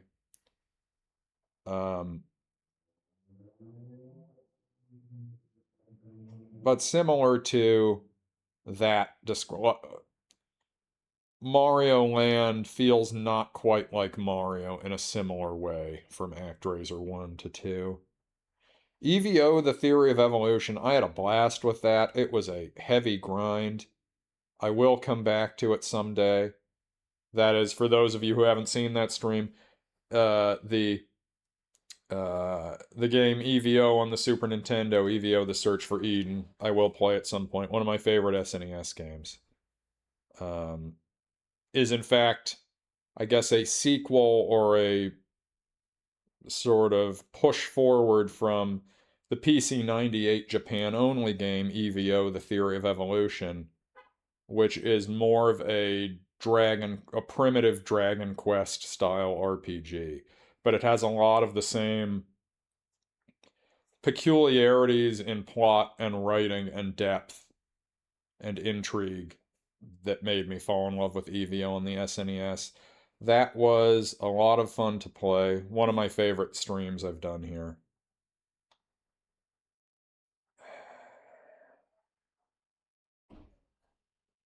Mega Man 5 is better than Super Mario Land, which means Spike McFang is as well. Spike McFang, it's a short game. It's very, very hard as you get into the final stages of it, and there's not as much to it as I'd like there to be, but it is better. It's a very attractive game. And some real great tunes in that one. There's not enough music, but the music that is there is top shelf. The King of Dragons. I think it's better. It's got, cooperative play, too. Yeah. King of Dragons is better.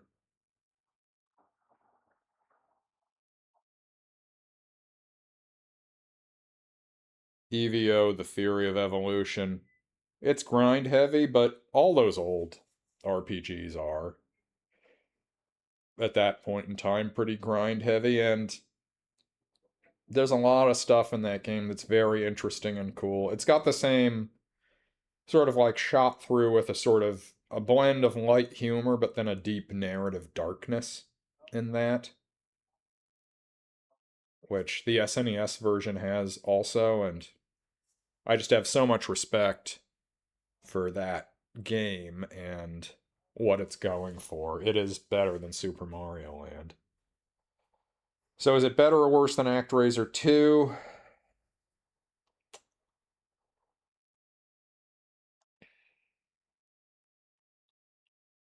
It is not better than ActRaiser 2, but it is better than Kirby's Dream Land.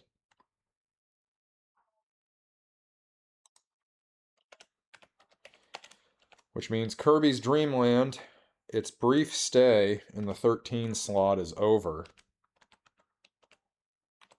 It has now been bumped down to the 14th best game of all time.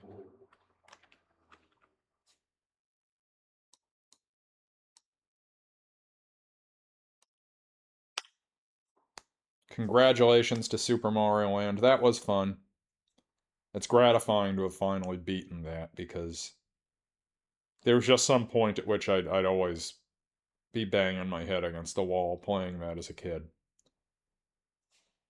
And last for today, but not least, Revenge of the GATOR on the Game Boy. This is a pinball game. As you can see, right about there, it's stretched a little bit to make it fit, but that's the box art. You see this alligator there, he's hitting the pinball with his tail. This was a Game Boy game I had. I played a lot of this. This was sort of my go-to game if I was in a long car ride. My mother would frequently have to drive into San Francisco from our home in the North Bay to visit or pick up our grandmother or do some shopping for her. And whenever I was in the car doing that, I would be like, hey, time to see if I can finally get that gator his revenge. So, let's dive right in.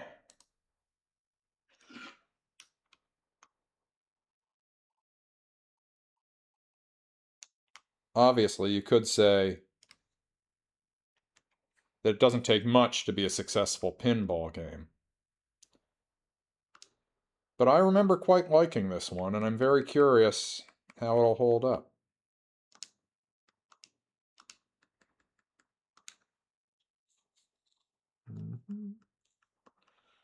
Revenge of the Gator. Do do do do do do. Oh, look at that. Oh boy. Look at him go.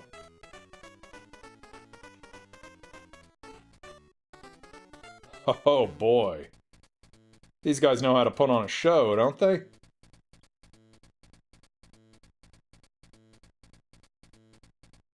Another HAL Laboratory game. So this, like Kirby's Dream Land, opens up with these gators, you know. These song and dance gators putting on a little show for you. HAL Laboratory is on the right track with that instinct. So we've got two-player play, match play, so that's competitive, I guess. I never played this with anyone, so... Alright, here we go. Wait, what's... Okay. So it's D-pad for the left stick and A for the right. That's gonna trip me up, I really... Yep, well... Okay, I think I can improve on that. I really wish that the paddles were not one on the D-pad and one... Like, I get why they did it, but I just want it to be A and B.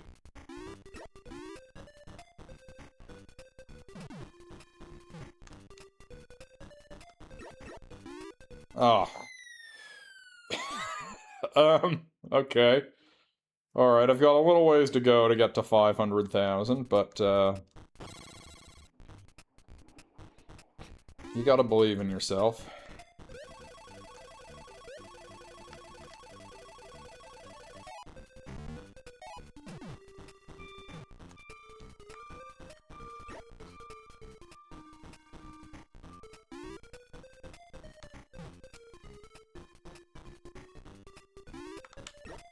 Ugh.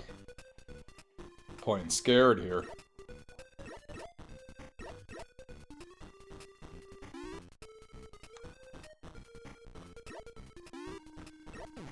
Hey. I gotta try to open that door over there. I gotta hit the buttons on... Ah. It's very easy to... The position of that bumper is just rocketing the ball straight back down.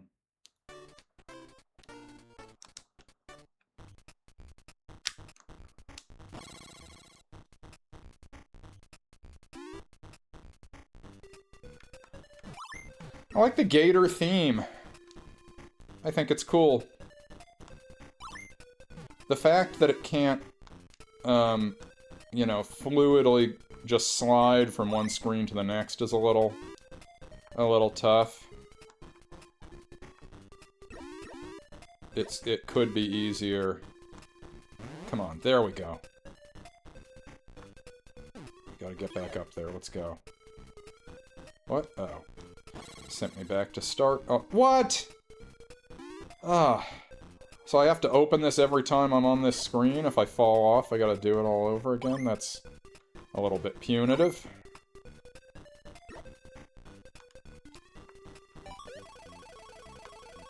Damn. Am I gonna have to do that again? Oh, hey, it's blocked off now. That's nice. That one is, too.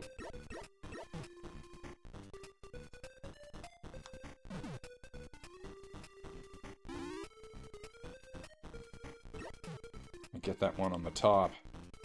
Come on. No! Ugh. Okay. How many balls? I got 2 balls left. I want to go up that door. It's the only... We all want what we can't have, I guess. I want in there.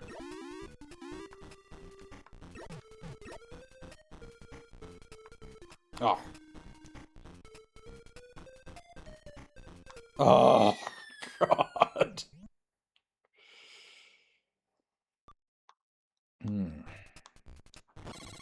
Alright, I need to calm down and embrace a more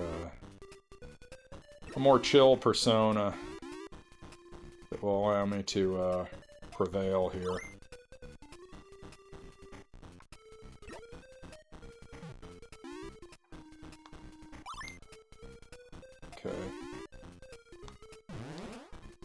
Let's get up there. Come on. Yes! Alright, look at this. This is where we want to be.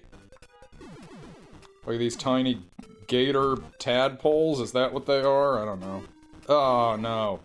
Let me back. I want back. No. It's closed again.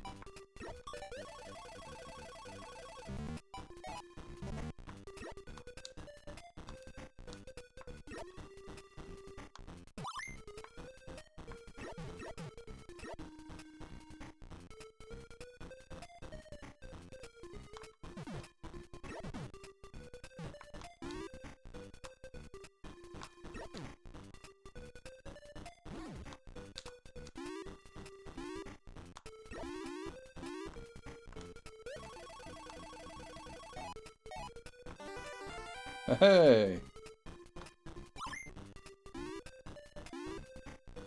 Come on, there we go.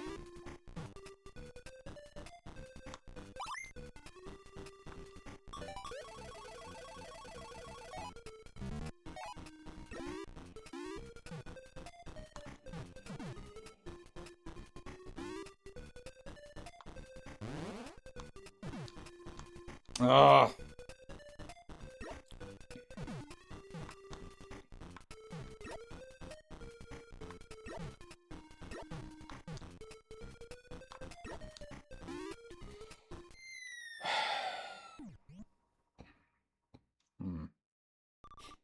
Alright. I thought I had 2 left. I must have lost one without realizing it.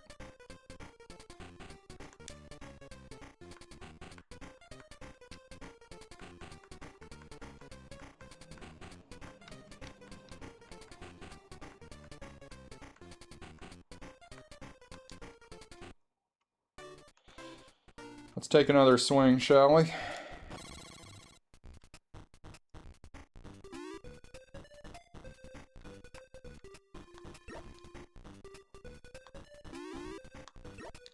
Yeah, I used to play a lot more pinball when I was little. It's something that I've had very little interest in as a grown man. By which I mean, like, you know, proper pinball machines and arcades and the like. The old Aladdin's Palace, or is it Aladdin's Castle? Was the old arcade at the Northgate Mall in the North Bay area. It's not there anymore.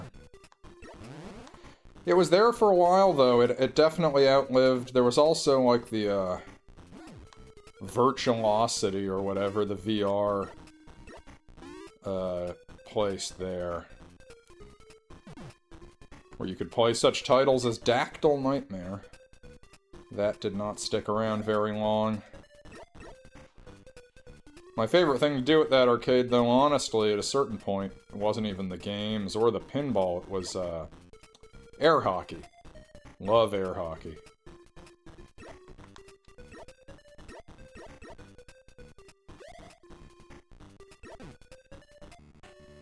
Alright.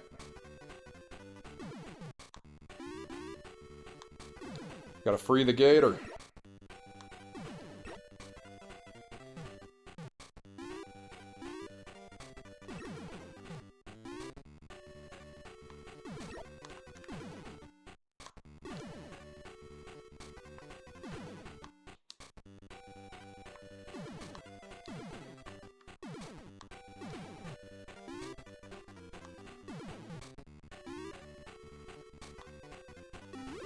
Got him.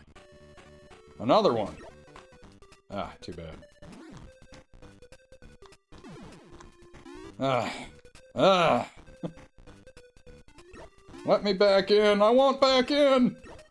Oh, God. It all falls apart so quickly. I'd really like to take that top spot, but I don't know if I've got the metal for it. I'm sure there's just certain shots you shouldn't attempt at certain angles, but I'm not so savvy. It's also my reflexes are nowhere near what they were back then.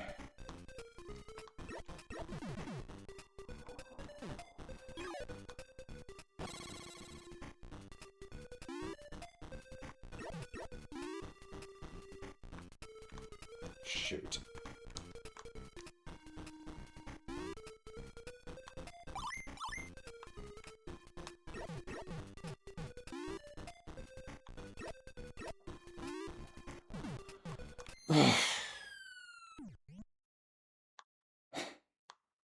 Really feels like they've sort of angled it to just rocket the ball straight in there.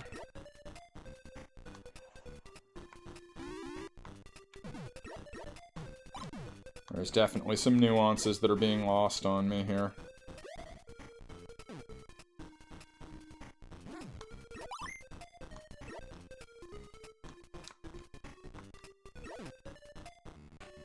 Alright, more bonus.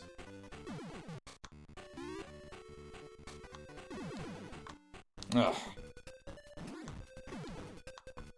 Ah!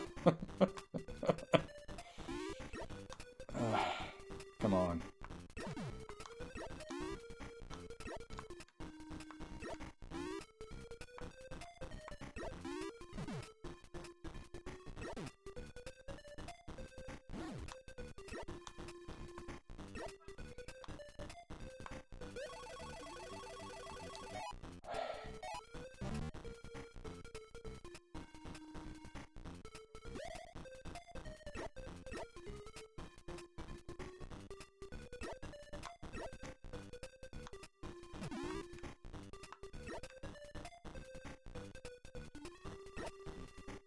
I thought I went in the bonus hole there. No?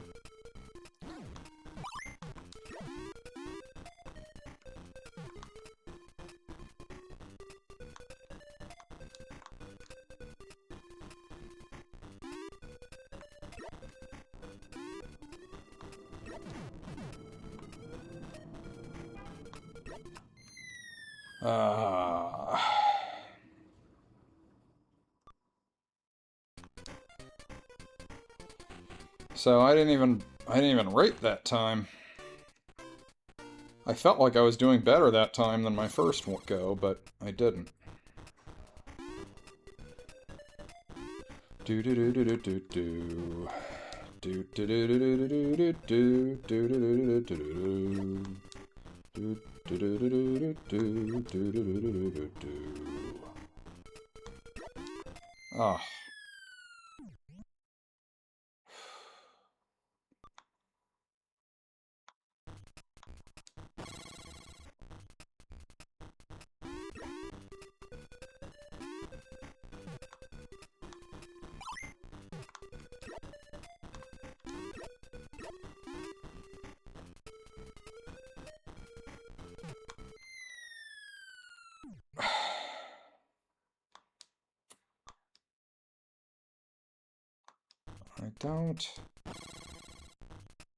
It's not like I'm doing great, but I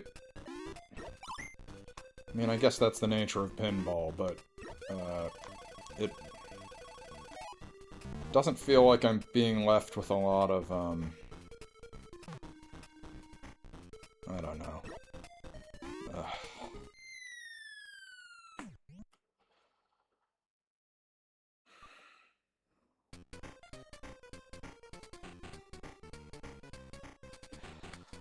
Okay.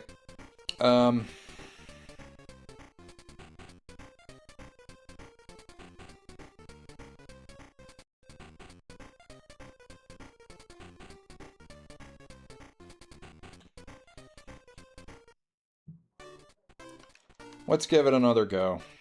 What is match play? That's competitive, right? So that's not gonna work. Let's try it, but... No, I can't even do it, so I must need a link cable for that. Okay.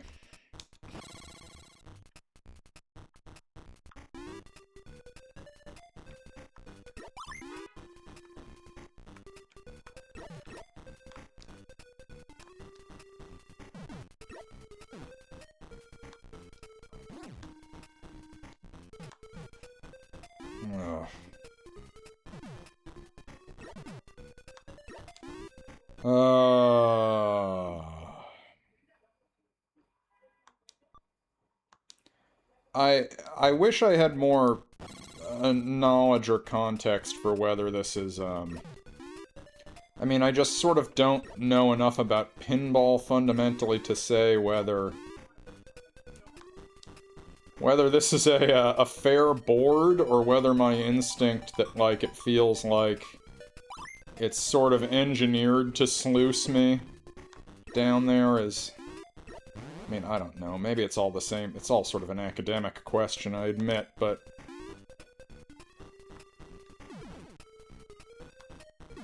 I mean, this is what pinball is. It's supposed to be hard, because you might fall in there and lose your ball, but... I guess some of it's just felt a little uncompromising to me.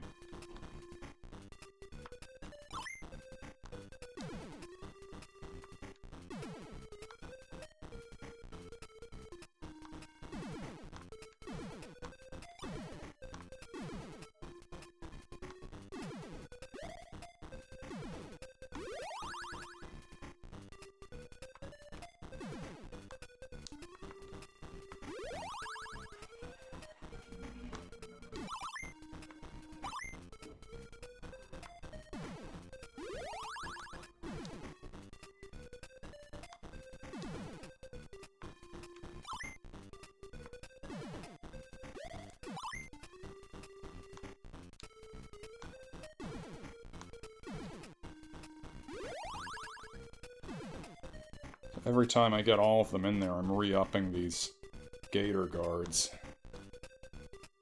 I think I can... There we go. This last one's pretty tough. That is a tough angle.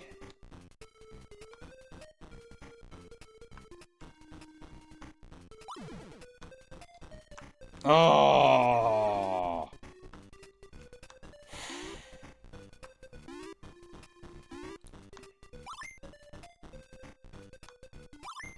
Let me guess, that's gonna reset too.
Oh.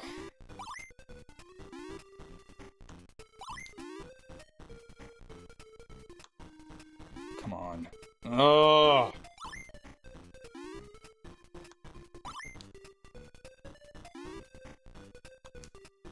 Get in there. Alright. It didn't reset these. That's nice. Come on. Shit.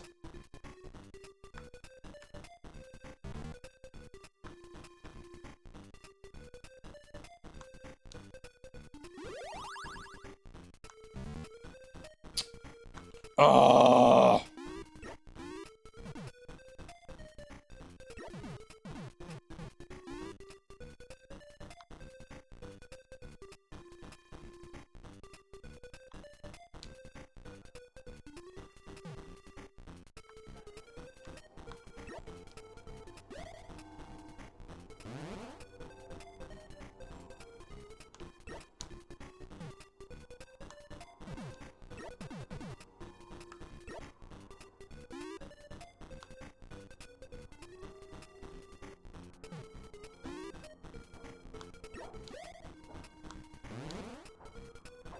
Yeah, you just have to be very...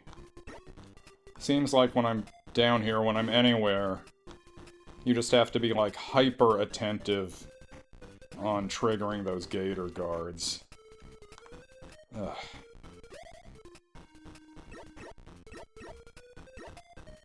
I wish I could get in that bonus mouth.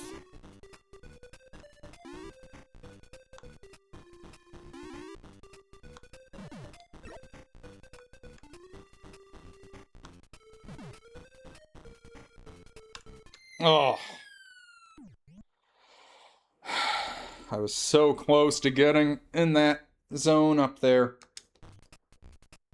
And my guess is that if you can get that high up, I guess I don't know how high the board goes.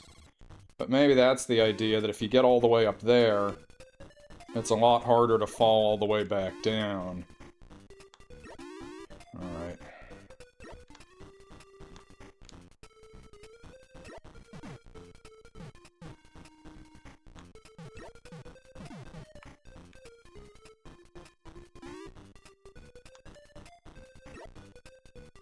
Oh!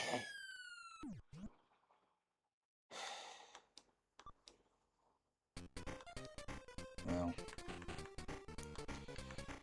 This doesn't have, I don't even know that this has any sort of battery system for this, so it probably doesn't matter. I'm going to give it one more go here. Unless, who knows, if I get even closer this time, maybe I'll be driven mad and I'll just play this all day.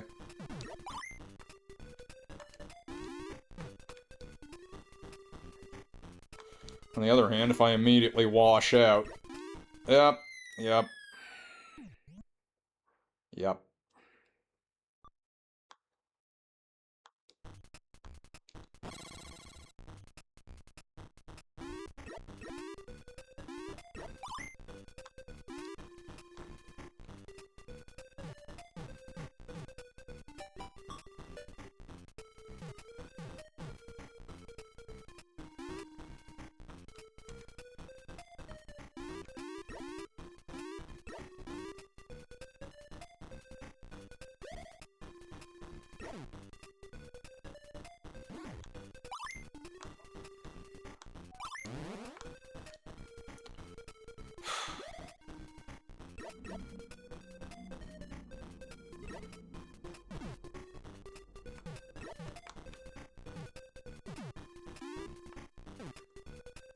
Alright.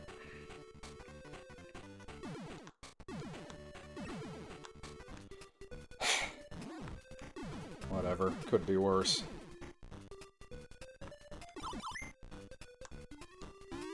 Oh! Oh!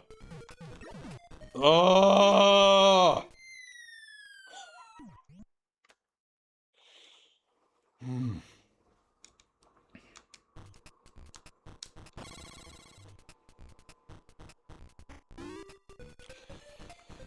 Do do do do do do.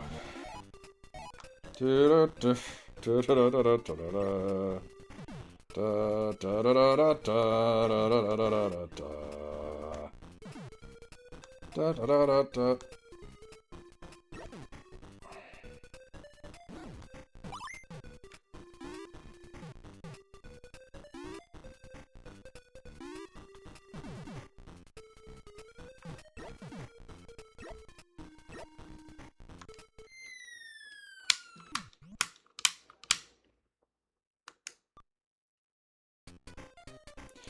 Alright, well, I think that's it for now.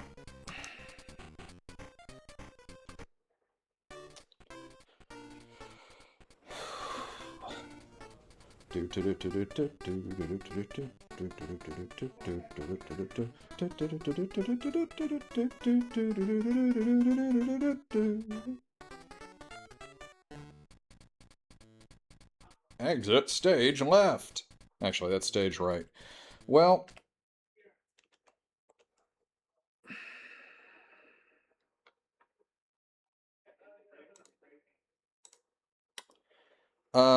something I need to investigate before I render a judgment here is... I want to see just how high that map goes. Because that is relevant to this. Independent of whether I'm competent to get that high, but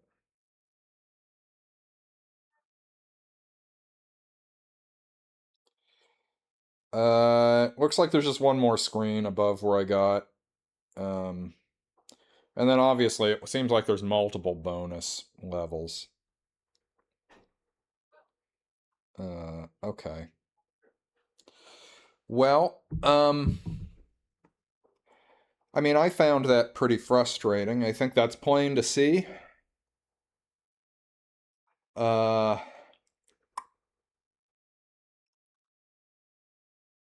it's not really my kind of game anymore. Um, it's a time, it's a time killer. I mean, I can see why I was playing that while I was stuck in the car. Uh, Given that it's just two buttons and you're batting the ball around, especially if you're in a moving car, it's less.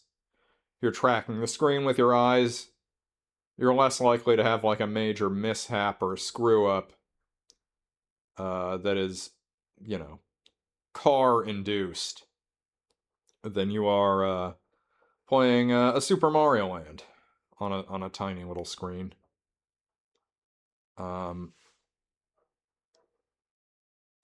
I thought I was gonna like that more. Genuinely, I mean, pinball is an inherently chaotic and can be a frustrating game.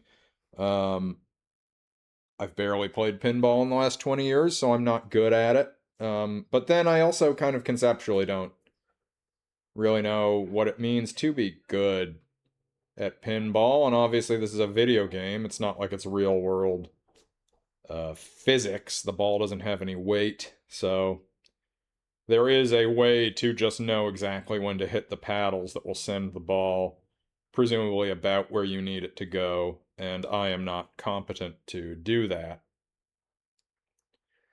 I think the gated style of like, oh, there's four tiers of this thing, the higher up you get, the more insulated you are from dropping all the way back down. I think that's good. The music, I think, is pretty good. Repetitive though it may be. Again, really love the opening screen with the dancing gators. Like the gator theme. Not the music, but I mean this pinball game is all about gators. I like that. You know, whatever. Uh, Call me a sucker if you will. To me, these gators are kind of my minions. I feel about these gators the way fans of the Minions feel when a new Minions movie comes out.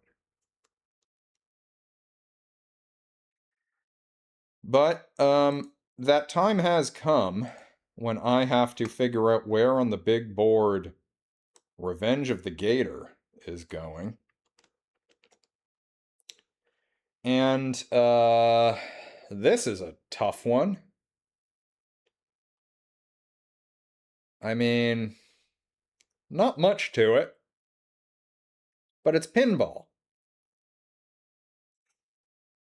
You know, I mean, if you want to play a game of electronic pinball, um, you could certainly do worse than this. I've played worse computer pinball games than this. I've also played better, but for what this is, I think it's fine. Um, this is one that strains my. I mean, I haven't planted a foot in either camp so decisively on like what this list entirely is. I mean, it's a very these questions are all inherently subjective. But if I play a game that I know deep down, like this is not my thing, you know? Like when we did Kirby's Dream Land, I'm like, when I was little, this was fine for me, albeit still very short. I can, I can enjoy this for what it is. Um, but I also try to maintain a little bit of distance from it and figure, well, not everything's for everyone.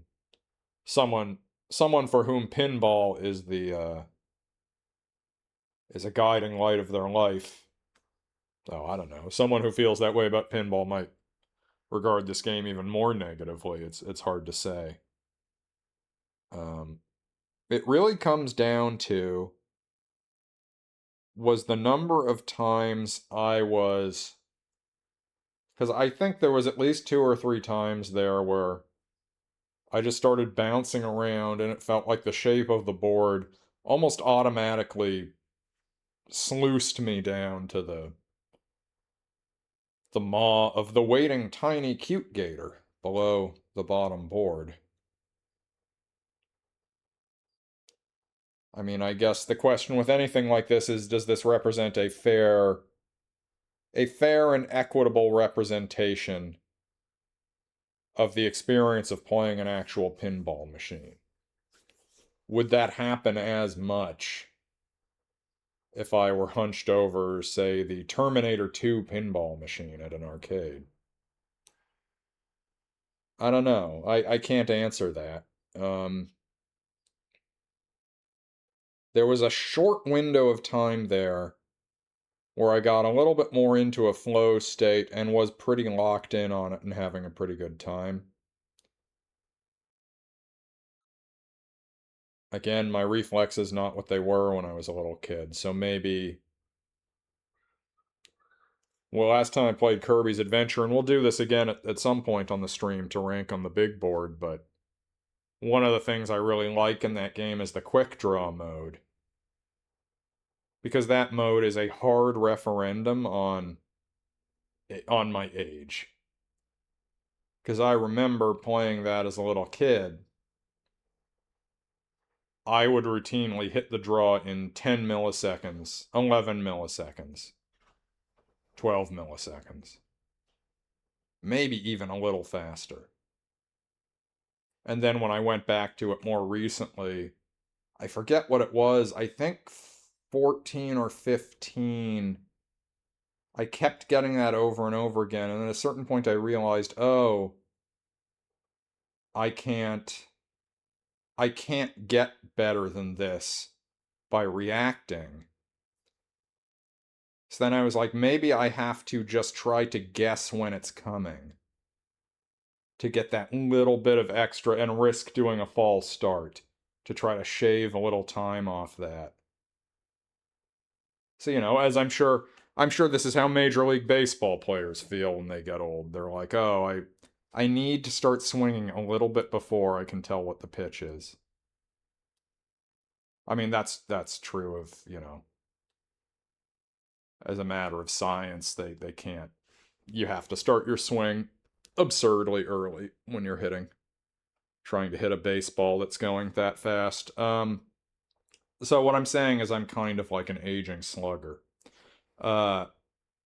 Similarly, this feels like the kind of game where those very minute differences in your reaction time could matter a lot, because there were times where it would tip off the very tip of the flipper, and I would not quite hit it in time, and instead of shooting it back up safely, it's now just bouncing around horizontally. I lost a lot of balls to that.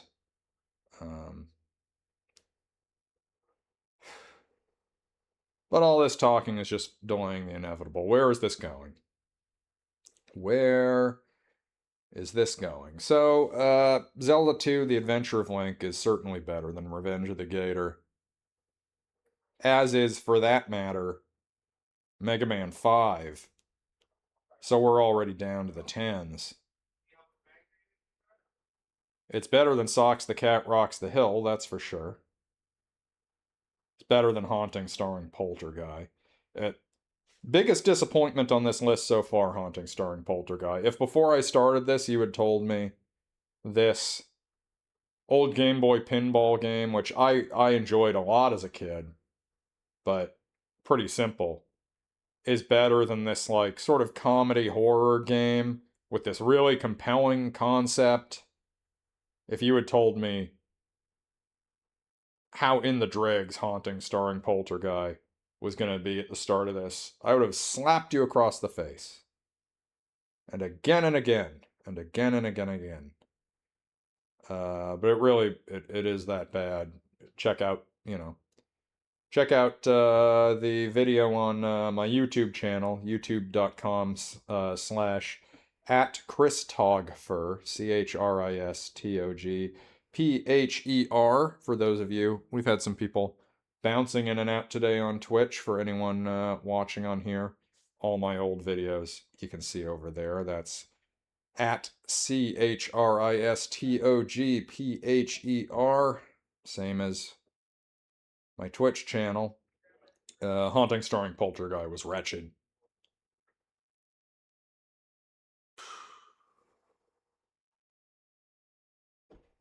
It's gonna fall somewhere between Kirby's Dream Land and Haunting Starring Poltergeist, so somewhere in the 15 to 17 range. Is it better or worse than Bugs Bunny Rabbit Rampage? Then we'll really have it narrowed down. Ugh.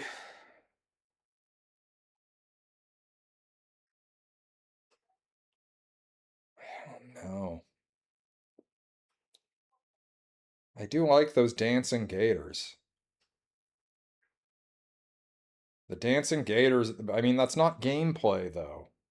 But the dancing gators dancing to their snazzy little tune might be more aesthetically and thematically fun to me than anything Bugs gets up to in that game. And that's a problem for Bugs. Like, you would want Bugs to win that matchup against those unnamed dancing gators. Bugs Bunny Rabbit Rampage is aesthetically quite beautiful for the system and gets the look right. There are things about it that are unplayably almost broken. If I've said it once on here, I've said it a million times, but Bugs' kick attack, which is kind of his main attack, it's like the hit detection on it goes out maybe 1 pixel out from your body. You have to be so close to anything to hit it. It's almost impossible to reliably do it without getting hit over and over and over again.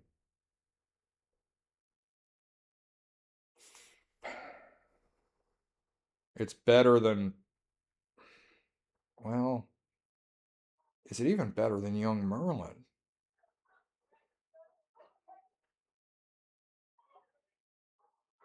I mean, talk about a battle between simple and repetitive versus perhaps stultified ambition. No, it is better than Bugs Bunny Rabbit Rampage.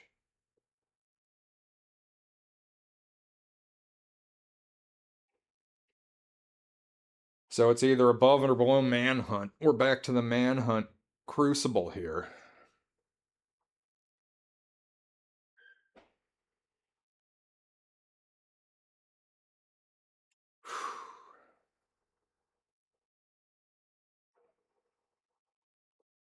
I mean, Manhunt similarly is highly repetitive. It's not as repetitive as a 4-screen pinball game.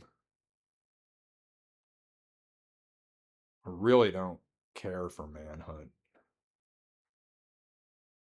Back when it came out, people would tell you, oh, it's so dark and grimy. You feel gross playing it, even though it's so fun. The point being, like, oh, again, the gator doesn't, at no point, do the dancing gators slyly withdraw from their pockets a plastic bag and sneak up behind you and cinch the bag around your neck, suffocating you. And the first time you do that in Manhunt, it is a little fun. And there's 3 different severities of it for each stealth kill, so there's 3 different animations. Once you've seen all 3, well, now you're in trouble.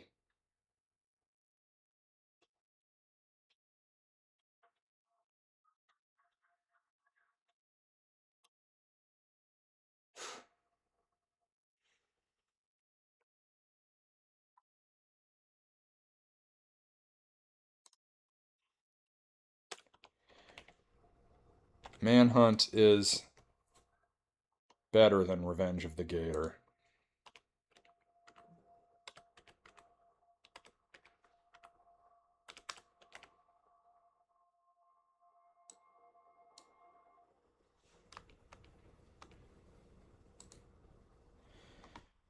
Which means we now have Revenge of the Gator as the 16th greatest video game of all time. And before you say, well, maybe you're being a little unfair to Revenge of the Gator here, I would hazard a guess you will not find another video game list ever in existence, even a list just of Game Boy games, that has ever, for any stretch of time, ranked Revenge of the Gator as the 16th best. Maybe a game list of just pinball games, but even that, I don't know how many pinball games there are out there, especially more modern ones that, you know, have better physics. So I think this is actually an immensely generous gesture towards Revenge of the Gator.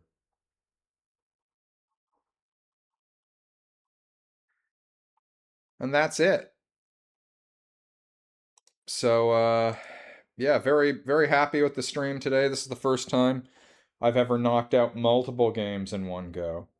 It seemed appropriate because I knew Revenge of the Gator, I knew this isn't a game I'm going to quote-unquote beat. In fact, I stalled out a little less than a third of the way to the high score, but I don't think I was getting better at it as it went along. I knew Dreamland and Mario Land were gonna be shorter ones, so I thought let's do a little trio here. Thank you those of you who've been watching. I've seen, yeah, we've had some people in and out. I don't always pay as much attention to the chat as I should, but thank you all for your viewership. The all-time MCVM rankings now: Zelda 2, The Adventure of Link, Mega Man X, Stardew Valley, NES Open Tournament Golf. Would love to come back to that at some point. I've been playing that off-stream, just in my spare time for fun. I played some of it on the bus recently, because on my tablet, because that's how much I enjoy spending a little time with that one. Super Punch-Out, Max Payne, Mario Brothers 2 USA. At number 8, The Twisted Tales of Spike McFang. Number 9, Mega Man 5, The King of Dragons, SNES, EVO, The Theory of Evolution, ActRaiser 2. And then we have Super Mario Land, Kirby's Dream Land, Manhunt, and Revenge of the Gator. All the games we did today got bunched up right here. With Manhunt. I would not have thought Manhunt would be wedged in between a bunch of Game Boy games like this, but Young Merlin, Haunting starring Poltergeist, and the ignoble Socks the Cat Rocks the Hill. Thank you all so much for watching. It's been a pleasure. Very happy to have finally figured out some of the nagging audio and video issues I've had here. I'm pretty satisfied with the camera quality here. I think this has been a success. So you can expect more streams in the near future. I might look to do something soon if my system can handle it. I'm not using some highfalutin gaming PC here. My methods here at the video machine are modest at best, but I might try to find something that's a little more modern or a little buzzier for my next stream, so you'll have that to look forward to. Thank you so much. Much appreciated. I'll see you later.